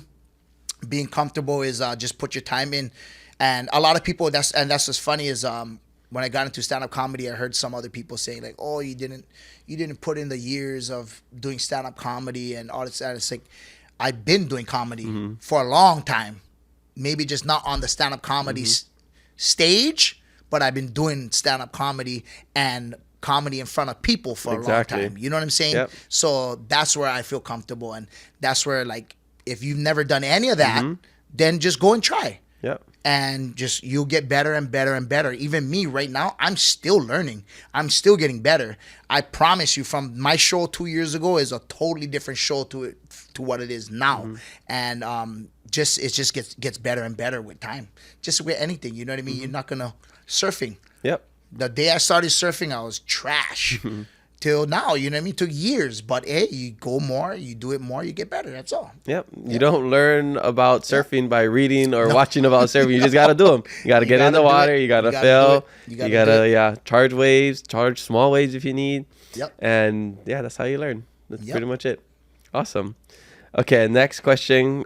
Same from the same person. This person wants to know, what type of struggle did you face when starting and message for young men? What type of struggle Did you face when starting and a message for young men? My struggles in the beginning, I would say what would be when people would say negative stuff. I wasn't prepared for that. But you learn to accept it, that everyone has their own opinion. You can't please everybody. But you can do the best that you can possibly do. And especially with comedy, everybody has their own style of comedy, their own niche. So like, some people could love a comedian who just talks dirty jokes, swearing that guy's fantastic. And they could tease the other comedian like, oh, he's so plain and boring and blah, blah, blah, blah. But yet they have their own fan base that loves that person who does clean jokes and corny jokes, whatever it is. So if someone doesn't, I guess, like you, or have something negative to say or whatever, is let them say it, because that's their own opinion, and don't let that burn your put out your flame, man. Let just keep going. That's my encouragement to young men is if you have something that you want to do in life, do it. Don't let someone else tell you not to because this other person is doing it better, or this other person knows how to do it. Because I that's what baffles me, is when people put me up against other comedians in Hawaii and compare us. I'm like, bro, you can't do that, because we're two totally different people. Yeah, we do comedy in Hawaii, kind of similar, but kind of not. You know what I mean? So when it comes to that kind of stuff, I mean, like, just do you. Just be you. And guarantee, bruh, everything will be all good. Just be you. As long as, just like we said earlier, as long as you're not hurting nobody or doing anything negative or stupid, you know what I mean? But if it's for the positive, do you. And if you, in your mind, truly believe, like, bruh, I could do this, or I am good at this, then you are. Don't let someone else tell you you're not. Yeah. Okay? Because you're not going to their job and telling them how to do their job and what they're good at and who's better at their job than them and whatnot. You're not doing that. You don't need to do that. You do you. Focus on yourself. So that was a hard thing for me in the beginning, was accepting when people wouldn't like some of my videos, or like I would hear through the grapevine what they said. I'm like, what? Like, I'll be like, bah, like, I just created laughter. You know what I mean? Like, but then that's their opinion. That's just got to accept that. Yeah. I think that's like the biggest thing, is just realizing that you just got to accept people for who they are. Yeah. The people who are most angry is just because they're not living life like you want them to live life. You just got to accept, like, hey, they like blue, I like, green. Right. Right. I'm not going to get mad at you for liking blue, even though I think green's the best color. Exactly. It's like, Yeah. just let people do what they want to do. It's okay. The world isn't ending. Yeah. Like, people just want to get too involved, and I just tell people, you just don't let people dictate your life, because at the end of the day, the decisions you make will affect you. They're not.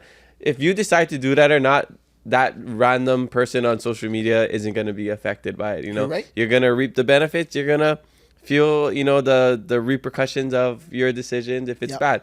But you're the one at the end of the day who has to live with it, not them. Yep. And I truly feel like there is some people who try to bring out that bad person in you.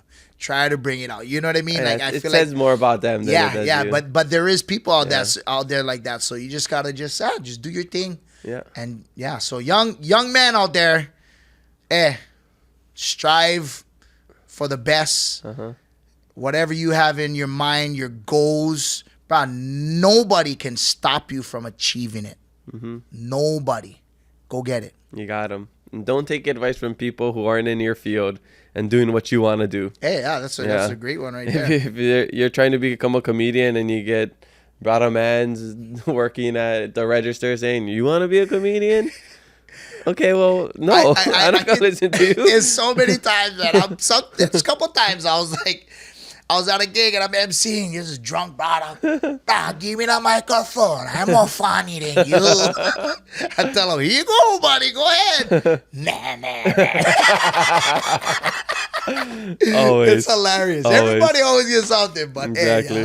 hey, Same with us when we're watching. Bro, I control a better pass than that. yeah. Yeah, exactly. With football, I'm over there scolding Yeah. my quarterback, and Yeah. I know my quarterback is. You Cowboys fan, yeah? That's right. Yeah. Cowboys, baby. Yeah, they had a good win. Yeah, we're going to They the had a Super good Bowl win. this year. I believe that. You should have told me. I would have put a future bet in on them before the season. So good thing I forgot. You still but get time, bro. You still get time. We Okay. get 4 wins. right Okay, now. I'll go look. Underdog story. Hey, the Giants, they were what, like 7-9 when they won the Right, Super Bowl remember or that? something, Yeah. whatever it was. It could happen. Yeah. Okay. Next question comes from Avadada. This person says, who are his favorite local comedians of all time? Favorite local comedians of all time. I mean, going back to, of course, rap. Rap is the OG. I mean, bro, like, I used to watch all of his stuffs when I was little. My grandma them had these tapes, and man, it was the best. But as far as like stand-up comedy, like I grew up watching Augie T. And I've said this before. I love Augie T's comedy, and I'm kind of similar, real animated. You know what I mean? So like I would have to go with. I mean, of course, everybody. Andy Bumatai. You know, I mean, all of the greats, all of the great comedians that came from Hawaii, that did their thing. I mean, all of them. I gotta show my respect to all of them. Awesome. But I grew up watching Augie T on the stand-up level, and man, he made me laugh. And then of course the Brothers. I was in like high school when the Brothers was doing their thing on OC 16. Crack up, bro. I literally give my respect to every single comedian in Hawaii, man. Tumua right now, Tumua's killing it, Yep. man. He's doing his thing, and I love that. We all need to be more. We need to do more, man. I need to be doing more. You know what I mean? Because the world needs it. The world needs it. The world needs laughter, man. Yeah, there's never a cap on how much laughter we can Right. have in this Yep, world. yep. Yeah, it's infinite. Yep. Okay, last question come from our Patreon member, Superstar Jerry Salamonte, always with the Patreon questions. He says, if all things were equal, salary, money earned, time, commitment, effort, and preparation, etc., which one occupation would you choose as your favorite? Social media personality, product influencer, corporate event, wedding MC, stand-up comedian, television/commercial actor, etc. Oh man, if everything was equal, Yeah.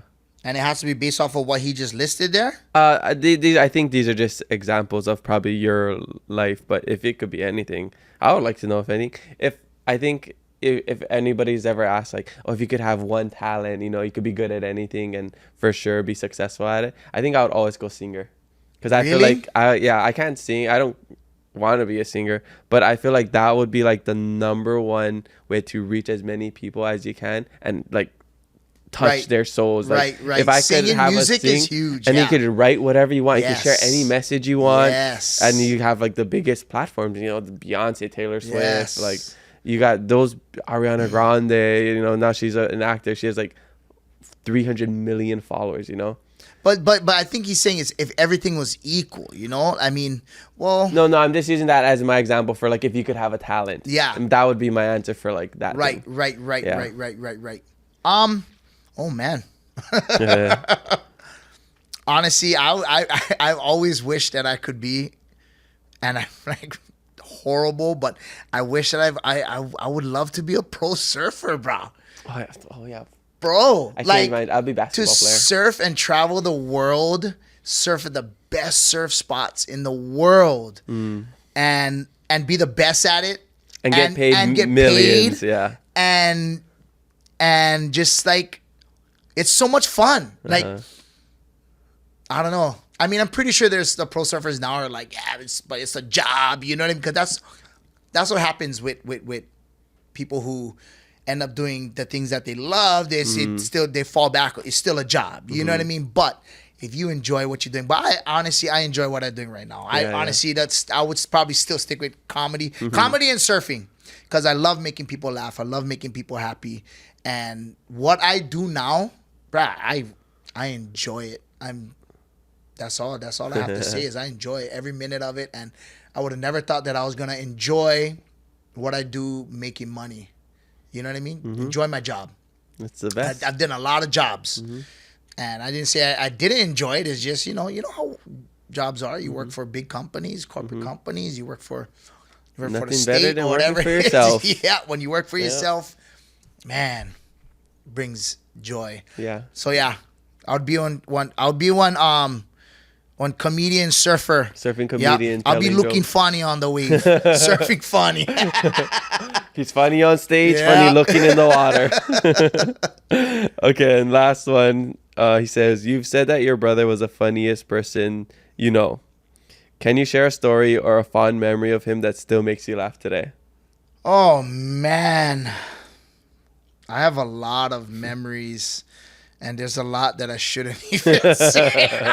Hey, wasn't that a statute of limitation? You know, it's after certain years it don't matter. Oh gosh, oh man, there's a lot. I mean, oh man, shoot. Yeah, honestly, I don't want to say the ones that's coming in my head right now. Yeah. You guys are gonna be can like, you what? think of this He's like nuts. a funny joke or He's something? nuts. Maybe He's that. nuts. He wasn't Like a guy to like say just one-liner jokes. It's He like was, witty on spot kind of witty thing. on the spot. Yeah. Like everything he did and said, I was like, bro, what? Crazy funny. Yeah, I can't honestly, off the top of my head, I apologize. I can't think of any like one-liner jokes that he's done. I just have so many memories that it's hard to think of a specific one. He was a goofball more than me, and yeah, he loved to have fun. He loved to make every moment like a laughing moment. Even like, bah, we was at like a funeral, and he's like I'm like, what are you doing? Like, and he's like, bro, we gotta laugh. How come everybody's? I said, it's a funeral, bro. You know what I mean? But he's that person. He's like, bro, that person wouldn't want you crying right now. You know, he's that person. So that's why it was hard for me to cry at his funeral too, because I'm like, bro, I know right now he'd be like, what are you? Why You know what I crying, mean? Yeah. Okay. So yeah, sorry, I apologize. No worries. That's a perfectly acceptable answer. Yeah. All right, mahalo everybody for the social media fan questions. Make sure you leave some for our next guest, and maybe a question will make it on the podcast. Thank you. Coming to the back end of the podcast, and I'd like to ask all of my guests the same question about keeping it aloha. It's the name of the show. It's the name of my merch, my book, everything. So I just want to know, in your life, how do you keep it aloha? In my life, how do I keep it aloha? Yeah. Me, what I do is I go around, and every person that I meet, I like to do a jumping toe touch, because then I spread my aloha. Jumping toe touch. I've never heard of the jumping toe touch. You gotta do the jumping toe touch, spread your aloha. Is that like when you're in sports and you do the stars? I'm a star. Yes, I'm a star. no, you gotta Jump up. 2 legs up, toe touch with each hand. Each hand gotta touch your toes, so you're spreading your aloha. Dang, I don't know if I'm flexible enough for that. No, I'm just joking. But man, I spread aloha through the way I live life and treat people. I feel like aloha is within each and every one of us, and you know, when you pour out love and aloha and kindness and respectfulness and politeness and all of the good things, I mean, that is aloha. That's what aloha is about. And when you see people giving aloha, man, it's you see it. You know what I mean? You feel it. And that's what I try to do, and that's what I try to bring in my videos and in my life, and to my kids. I try to be positive and happy, because that's what aloha is about. And the more you show it, the more contagious it is, and people will spread it, and it'll spread like wildfire, and all of a sudden everybody just live in aloha in this whole world, and all the negative people can't help but just be happy and live aloha. All the drama lines out there that voila, like talk story about sister at work. She only come over here and talk story. She don't even work. She don't know how to, she take a 2-hour lunch break. How about you worry about yourself and just spread aloha and be happy and say, you know what? She's on her 2-hour lunch break. Maybe she had to doo-doo. Okay? Maybe you never know what's going on in her life, okay? So just live happy, live aloha. Yeah. Spread aloha, not your legs. On your 2-hour lunch break. Touches you.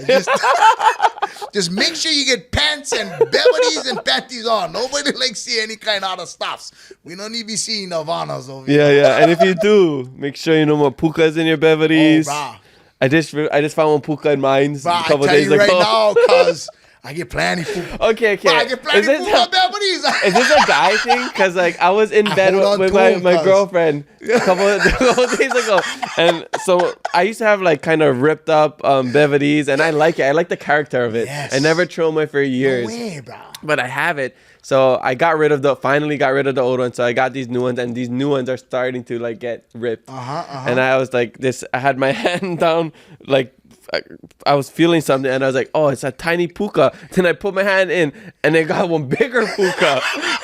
And I was telling her, I was like, oh, I kind of like that. That's legit, bro. And it's the ribs, and I don't know what it is. It's I like the puka beverlies. That's the one, bro. I don't know, more breathing room, or I don't know what it is. Give more air, you know what I mean? It gives character. That's what I think. Character, Yeah. I'm telling you. And me too, I hold on to. I get so much puka underwear. Bro. I think I was telling my story on social media, true story, with my surf shorts. I went to go change into my I took my underwear off because I don't like surfing with my underwear on. The reason why I had my underwear nobody should. Anyway, so I just put my towel around take my underwear off. Yeah. And luckily I did because I was pulling up my surf shorts and bro, I had on huge puka in my shorts. Good thing. Just because I just got out of bed, I threw my shorts on because I sleep in my underwear. Okay, so I just threw my surf shorts on. So that's why I had my underwear under my surf shorts. People are asking, how come you didn't go to the beach with your underwear under your surf shorts? What happened is I had the board in my truck, dropped the kids off at school, and then I went straight to the beach for check out the waves, and the waves was firing. I was like, bam, I'm going out. So that's what happened. So I was putting good thing I had the underwear on though, because if not, I would have just went out. And everybody that's paddling behind me would have seen it all. They would have seen all kind cracks and crevices that I never even seen in my life.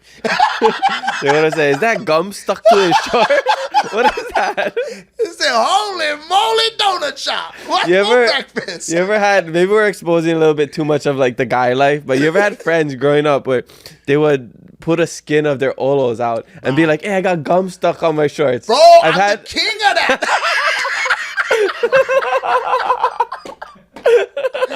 You was that friend. I just did that to my friend the other day. I said, oh, but I the bubble gum. I guess it's a universal guy Oh thing. my gosh. I don't do that, but I got friends that do it. That's why I know shame, bro. Yeah, Puka Beverly Brothers represent, baby. Beverly boy, Puka Beverly right boy. after this, my wife gonna be guaranteed I can go home. All of them will be in the trash. She'll be like, I'm gonna buy him new ones. That's so shame. Oh, it's so shame. I get new Beverly's every Christmas from my mom. Oh, that's there you I go. don't never buy. So if she don't get me, then I'm never Mom's gonna is get new ones. always about the Beverly. Yeah. Underwear, Since day one. Since day one, bro. Every time I'm trying to figure out what I'm gonna buy certain people for presents for Christmas, my mom's like, "Oh, just go get them the kind panty bra.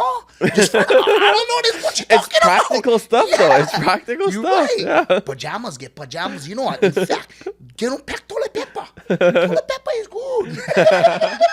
Speaking of that, this is the first episode of December. So, you got any holiday traditions? Any fun things you do during the holiday seasons? Oh, family, just family. For sure, family. We have a lot of family gatherings, of course, like everybody else, and that's basically our tradition is getting together.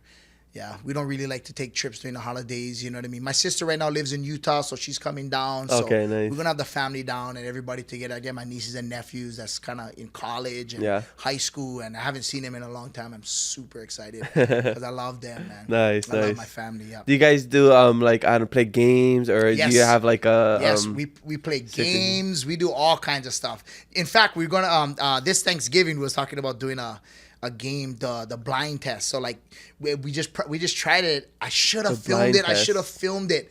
A blind taste test. So me, my wife, and my kids just did it. It was so fun. So we blindfold the kids, and then they blindfold us after. But anyway, basically you got certain things like in the kitchen, whatever it is, like a grape, banana, Cheez-It, whatever you want, and you have them blindfolded. You put it in their mouth, and then they gotta guess what it is. It is a lot harder than you think. Really? A lot harder than you think. There's a lot of things I was like, you think the flavor you know automatic, and you're like, what? How do I not know what it is? It was so fun. Yeah. It was so fun, and I didn't film it. I'm gonna do round 2 and film it. And Okay, show you that. It's super fun. My girlfriend was just saying that she wants to do like this, like a get together for. We're recording this before Thanksgiving, even though it's coming out in December. She wants to do like a get together and like play games and stuff. So maybe we'll do that. Yeah. We'll add some like just candies or whatever. See what it is. Yeah, it's so and then like things that they don't like either. So like we had a little the grape tomato. Oh, put yeah. it in my daughter's mouth. My daughter's like, oh, it's a grape. And then she chewed it. She was like, oh, that's a good one. It's a good one. Yeah, because you won't know until you bite into it. She was pissed. She's like, Dad. But it's just so funny. You got to think of like good ones. Yeah, that's like surprising. And there's things that like flavor-wise, you would have thought you would have known for sure. And you're like, like we cut up a kiwi and we gave it to my daughter and she's like, oh, it's a strawberry. Okay. He's like, no, it's not. I gotta write this. I gotta write this down before I forget. Yeah. One type. Was it blind taste? The blind taste test. Yeah. Blind taste. It was really. Test. I think we filmed some of it like just on my daughter's filming on the phone. Yeah. But like I'm gonna redo it. It was really like the kids had a blast. They was like, oh, we gotta do that again. So I said, okay, Thanksgiving when everybody's here, we'll make teams. And everybody got to figure out, certain items you pick 5 items or whatever that you want to. Yeah. And then you got to feed them all at the same time because you don't want them guessing before anybody else. Yeah. Cool. Do you post stuff to YouTube? I saw you have a couple of videos. I have a few. I need to get on that YouTube more. I really want to do more of just daily vlogging, man. Like if I was to take you guys in my daily life, like because I'm I'm coaching my son's 6U flag football, helping coaching the baseball, and I've never played baseball in my life. But I'm over there telling the kids, that's how you throw the ball. You gotta catch the ball like this. I don't even know what I'm talking about, bro. The other coaches is like, bro, you gotta be. I was like, oh, I thought he can stay at this base. No. It is gold. When he's coming home, just block the base. Block the base. It don't matter. You get the ball in your hand. Just so block funny. the base. I don't know the rules, but I'm over there like, yeah, go do this. And my coach, the other head coach, is like, no, that's not. Hey, he asked me to help. That's so fun. These videos that we see, there are like real life moments, like the flag football moms, 100%. the Samanthas. It's like it's based off of real people, real life moments. Real comedy is real. Comedy is relatable, and that's why I did that flag football one when I was coaching. And some of these parents on the sideline, I'm like, and these are 6-year-olds, 4-year-olds on the field. I'm like, get them out over there. I'm like, what is going on?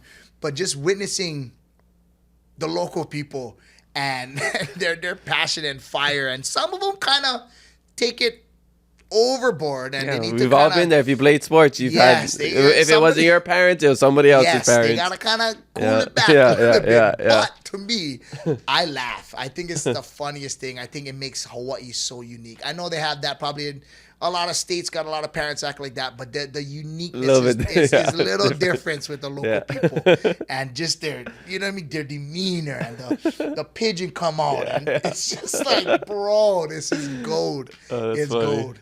So yeah, I like to take the comedy out of serious situations. It's funny. Yeah. Okay, so what is one thing you wish people knew about you that they don't? One thing that they knew about me that they don't know about me. Or something you think they misunderstand. They misunderstand. Oh, that's a hard one. I would have said playing drums, but I already said that I play the drums. You know what I mean?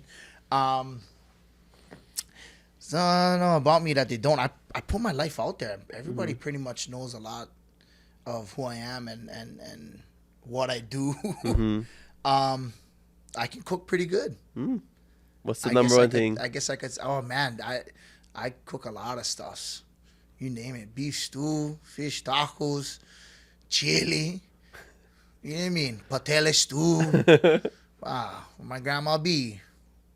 I'm Puerto Rican. I'm Puerto Rican, bro. So my grandma B was actually on the OC16 with Lanai. Oh no way! The cooking with she was. It was a while ago. Yes. Oh, okay. Yes, she passed away now, but yeah. So yeah, I guess that like I consider myself I can cook pretty good. Yeah. I don't cook as much as I used to though. When I was living in the mainland, I used to cook all the time at home and stuff. I mean, I still cook at home a lot now, but now with the kids and how busy we are, you know, we try to cook as much as we can. If not, then we just picking up for eat, or my wife cook, or take turns. But before, you should just be on it. Every night. I love grilling too. I love grilling. Oh yeah, that's football Sundays, barbecues at the beach. Any opportunity to barbecue, count me in. We need a skit for that. Something about the guy. That's a good one. No, what I saw a video. It's like I think it's an AI video. I don't know what it was, but he's like, "Hey, the hot dog's upside down." You gotta add that to your photo. You guys like, "Hey, you cooking hot dogs wrong? It's still upside down." Or always get that one guy that knows how to barbecue better. Yeah. Oh man. Yeah, he's like, hey, it's just actually you gotta lift it over here so a little air can come out and then it cooks. Hot dog upside down. Oh my gosh, that is gold. That is gold. Do that, and then I'll wait for that video. I'm gonna have to do a barbecue. Giving you some material right now. Yes. Appreciate that. All right, so before we wrap up, I gotta know, what is your life hack? Life hack. Oh man, I wouldn't call it a life hack. I mean, I guess I've been traveling a lot with my shows and what I do with the emceeing and my stand-up comedy shows. I've been traveling a lot, and I noticed, man, tipping goes a long way. Okay, so if you guys are staying in a hotel, it doesn't matter where you're at. If you're going valet, if you got service, man, tip. And I don't mean $2 tips. And I'm saying this because it's like, man, this is 2025 and we got to take care of people working in the tipping industry. And I noticed that man, when I travel, if I tip good, so for some reason, the service is phenomenal. So make sure you guys tip. I don't know if that's a life hack, but yeah, it's a good one. I mean, it's real, and tipping goes a long way. Even in Hawaii, when we do staycations, we go valet, or we have the bellman help us. Bro, I drop $20 or at least $10. Yeah. $10 to $20, bro. That'll make their day just that much better, and they will make your day that much better, guaranteed. Yeah. You wonder why some people, how come their car is right in the front all the time? Because they tip good. That's huge. And another thing with traveling, if you're renting a car, check the vehicles, guys. Oh yeah, you're supposed to take pictures and stuff. Not just okay. So I had one incident when I went to, I think it was Maui or Kauai. I filmed the vehicle. Good thing I filmed it, okay? And there was a huge damage on the back, okay? And I also notified the worker, let them know, but I guess they didn't jot it down or whatever's. Sure enough, it was like a few weeks later, a month later, I get a thing that I'm getting charged. Like it was like $2,000 for his damage that I didn't do. I filmed it, so I had all the footage. I had the proof. I had to make sure I sent it to them, and they was like, "Oh yeah, you're right." So make sure you guys literally film the vehicles before you leave. And what I mean by check it is, if you're in the mainland, check the tires, check to make sure everything is working. Because we had my show in Vegas, and then we took the kids to Disneyland right after, and we drove from Vegas to California. And it was in the middle of summer. That was when it was hitting like 110 degrees. And we left early in the morning, so it was still like 90, 95. But we left Vegas, and my tire popped. And I didn't even check how bald the tires was. The tires was super bald. I guess in the mainland, a lot of the rent-a-car places, they don't really check it as much or service it as much because Yeah. so quick to overturn, yeah. you know. So yeah, the tire blew, and I was with the family, and I was like, oh, it's all cool, whatever. So let me go change the tire. I go in the back, and the jack was broken. They had a broken jack in the car. So I'm like, bro, what am I gonna do? I can't jack this thing up. And it was getting hotter and hotter by the minute. And we're just sitting in the car in AC. And then the service, I had barely any service. We was like an hour and a half out of Vegas going to California. I'm trying to call the rent-a-car place, and we're going in and out of service. And they're like, oh, stand by. Yeah, if we have someone out there, they're going to come out there. They're going to be at least a few hours because I'm so far away and the closest one. I was like, what? I was like, bro, this sucks. You know what I mean? And then luckily there was a trooper, a police officer or sheriff, whatever he was, pulled up, and he had a jack. He was super awesome and helped me out.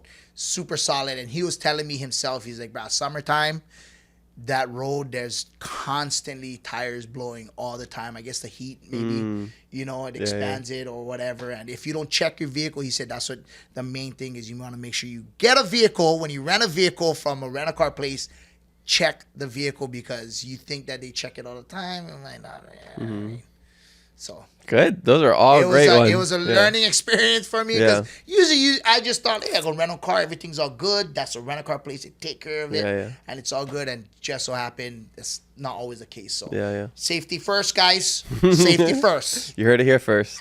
Okay, I have a quick question about the tipping. I'm always an advocate for tipping when it makes sense. Takeout, when you come in, you know how they get the tip stuff now. It's like, that never used to be a thing. And sometimes they start at 18% now and they go to 22. I do know I don't feel bad, because I feel like you're paying for a service. Yes. Yes, I get they're still doing this stuff, but if I'm not sitting at a restaurant, there's no you're just doing this to my food. I don't feel like I need to tip. Right. The gray area is a valet, or I just leave my car or something real quick, run in, but the car is there and you just walk to your car. Right. Do you tip? Even though they never really moved it for you. Right. That's the gray area that I need to know. I feel like it's a service. Tipping is it's a service. You know what I mean? So, I mean, you take it how you want to take it. This is very difficult. This is an argument right here. This is people who work, they be like, what, you want to tip me? But you know what I mean? For instance, for one time I ordered from a restaurant, ordered out takeout, and I went to go pick it up, and this was during the pandemic, and the lady gave me my food, and there was a extra, I think it was 15 or 20% gratuity charged already. And I was like, oh, what is a gratuity for? And they was like, oh, because our servers, you know what I mean, to tip the servers. I say, okay, I get that, you know what I mean, it's pandemic time, that's cool. But if it wasn't during that time, if I'm picking up my food, you know what I mean, and ordering takeout, I mean, that's, I don't know, but it's a rough one, because there's a lot of times where I go to a coffee place and I order my drink and I tip on top of that, because they're great. Their service is amazing. Hi, just simple. Good morning. How are you today? Yeah. How can I help you? And if they are like that, that's easy kind. Yeah, for sure. Oh, you were automatic. great. You just had even if you just had a good conversation. Yes. But for people to just, I guess, expect a tip just because the option is there. I don't know. I don't like that they start at usually it's the 10, 15, 20 or something. When they start at 18, I'm just okay, that's a red flag for me.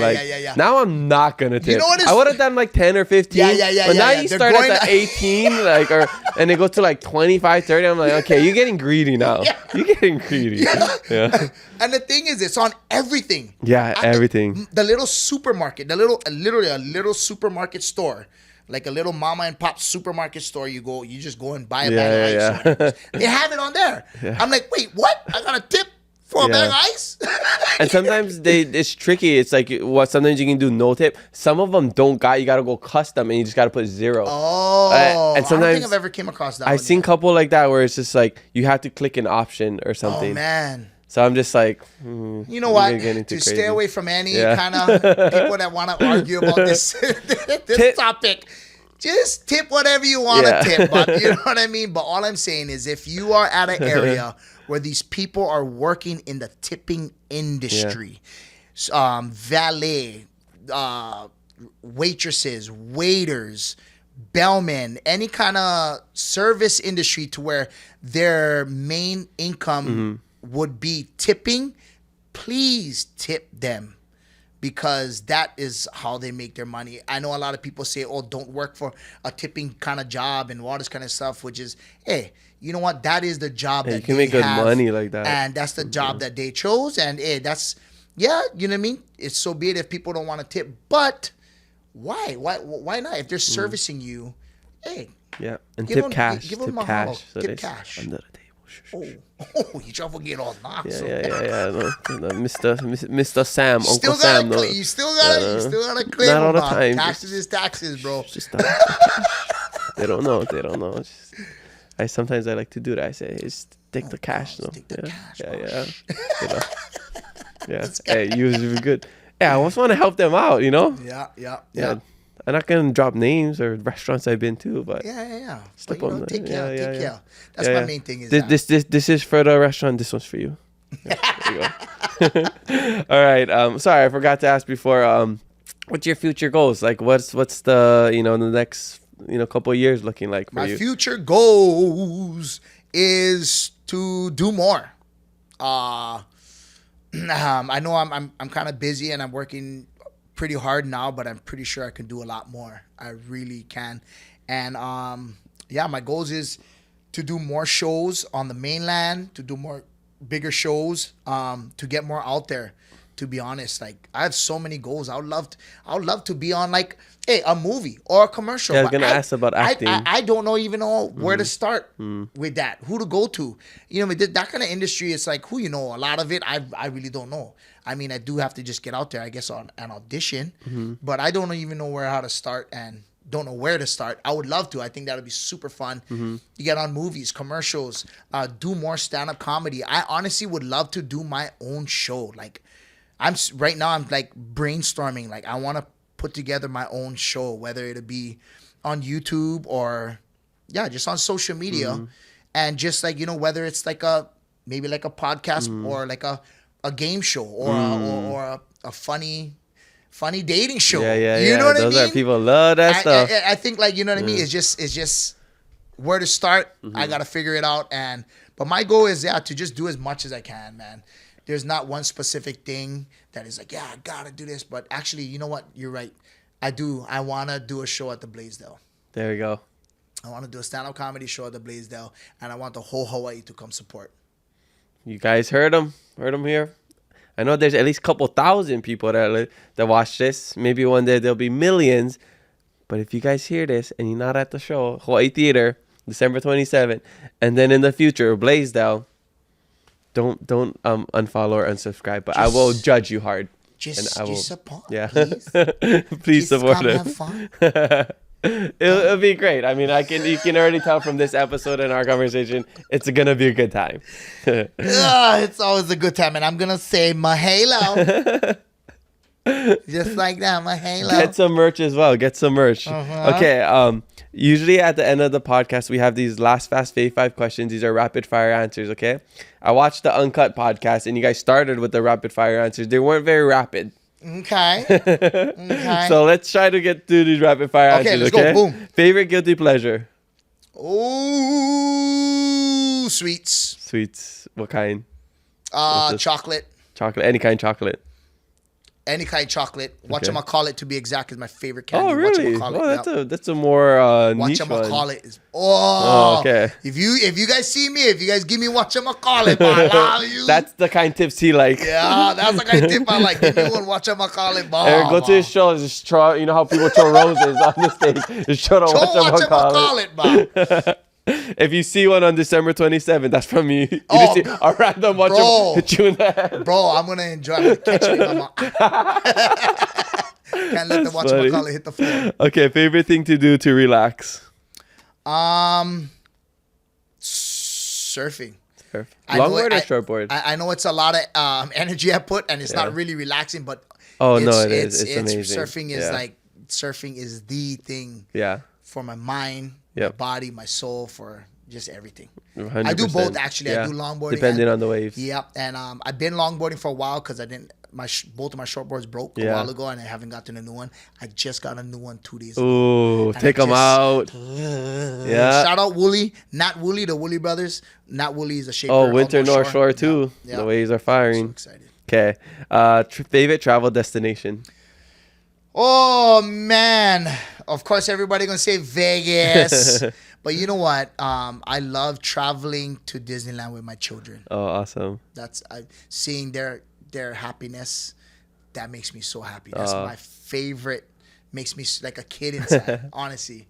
Yeah. Okay, awesome. Favorite childhood snack? Favorite childhood snack, brah. I used to be in love with Fruity Pebbles. Nice. Fruity Pebbles, brah. Anytime I could eat Fruity Pebbles with milk. It's Call 'cause- it breakfast? No, that was brah, nighttime. Even now, Yeah. if we buy Fruity Pebbles for the kids, brah, I'm over there. Oh, give me some. It's so good with the milk. Bro. Yeah, I haven't my eaten it in a long time, but I gosh, love it's it. so bad for you. Yeah, though, but yeah. It's so good. Everything in moderation. Yeah. Yeah. Okay, and last one. Favorite comedian of all time? Favorite comedian Doesn't have to be just local. of all time. I mean, you got to go with the great Dave Chappelle. Hmm. Dave Chappelle. He's amazing. I don't know. Jamie Foxx. I used to love watching. Oh, You ever Jamie- I haven't seen too much of his stand-up. I haven't watched Oh, too much bro, of his stand-up. brother, get talent, bro. Okay, I know he's Brother a is really funny. talented guy. Brother is funny. Yeah. Okay. Yeah. I'll go check Yeah. him out Yeah. after. Right on. Well, that's all we got for you today. Mahalo so much Thank for you. coming in, Appreciate you. sharing your whole life story, bringing your Mahalo. positive energy. So much aloha. Yeah. You have anything else to share? If not, tell us where we can find you. What I can share is, hey, come check out my show December 27th at the Hawai'i Theater. It's at 7 p.m. It is all ages. Come out, have some laughter. Bring your friends, bring your family. It's 2 days after Christmas. That'll make perfect Christmas gifts Oh, yeah. for your family, friends, and also yourself. If you want, you can ask for that. Maybe for your gift. Hey, Secret Santa, there you go. Yeah, there you go. Come and check it out, though. I hope you guys have a good time. If you guys do come, my goal is to make you guys laugh and have fun. And yeah. Where can they get tickets? Where can they find You guys can go. I apologize. You can go to hawaiitheater.com or you go to islandmagicmike.com. And if you're on social media, if you're on my Instagram or TikTok, you can just click the link in my bio, the Linktree link, and it'll take you to the tickets. Ooh, what else get in that link? We get any Only Toes links Ooh, over only there? my only big toe, my Yeah. snorkel toe. Yeah.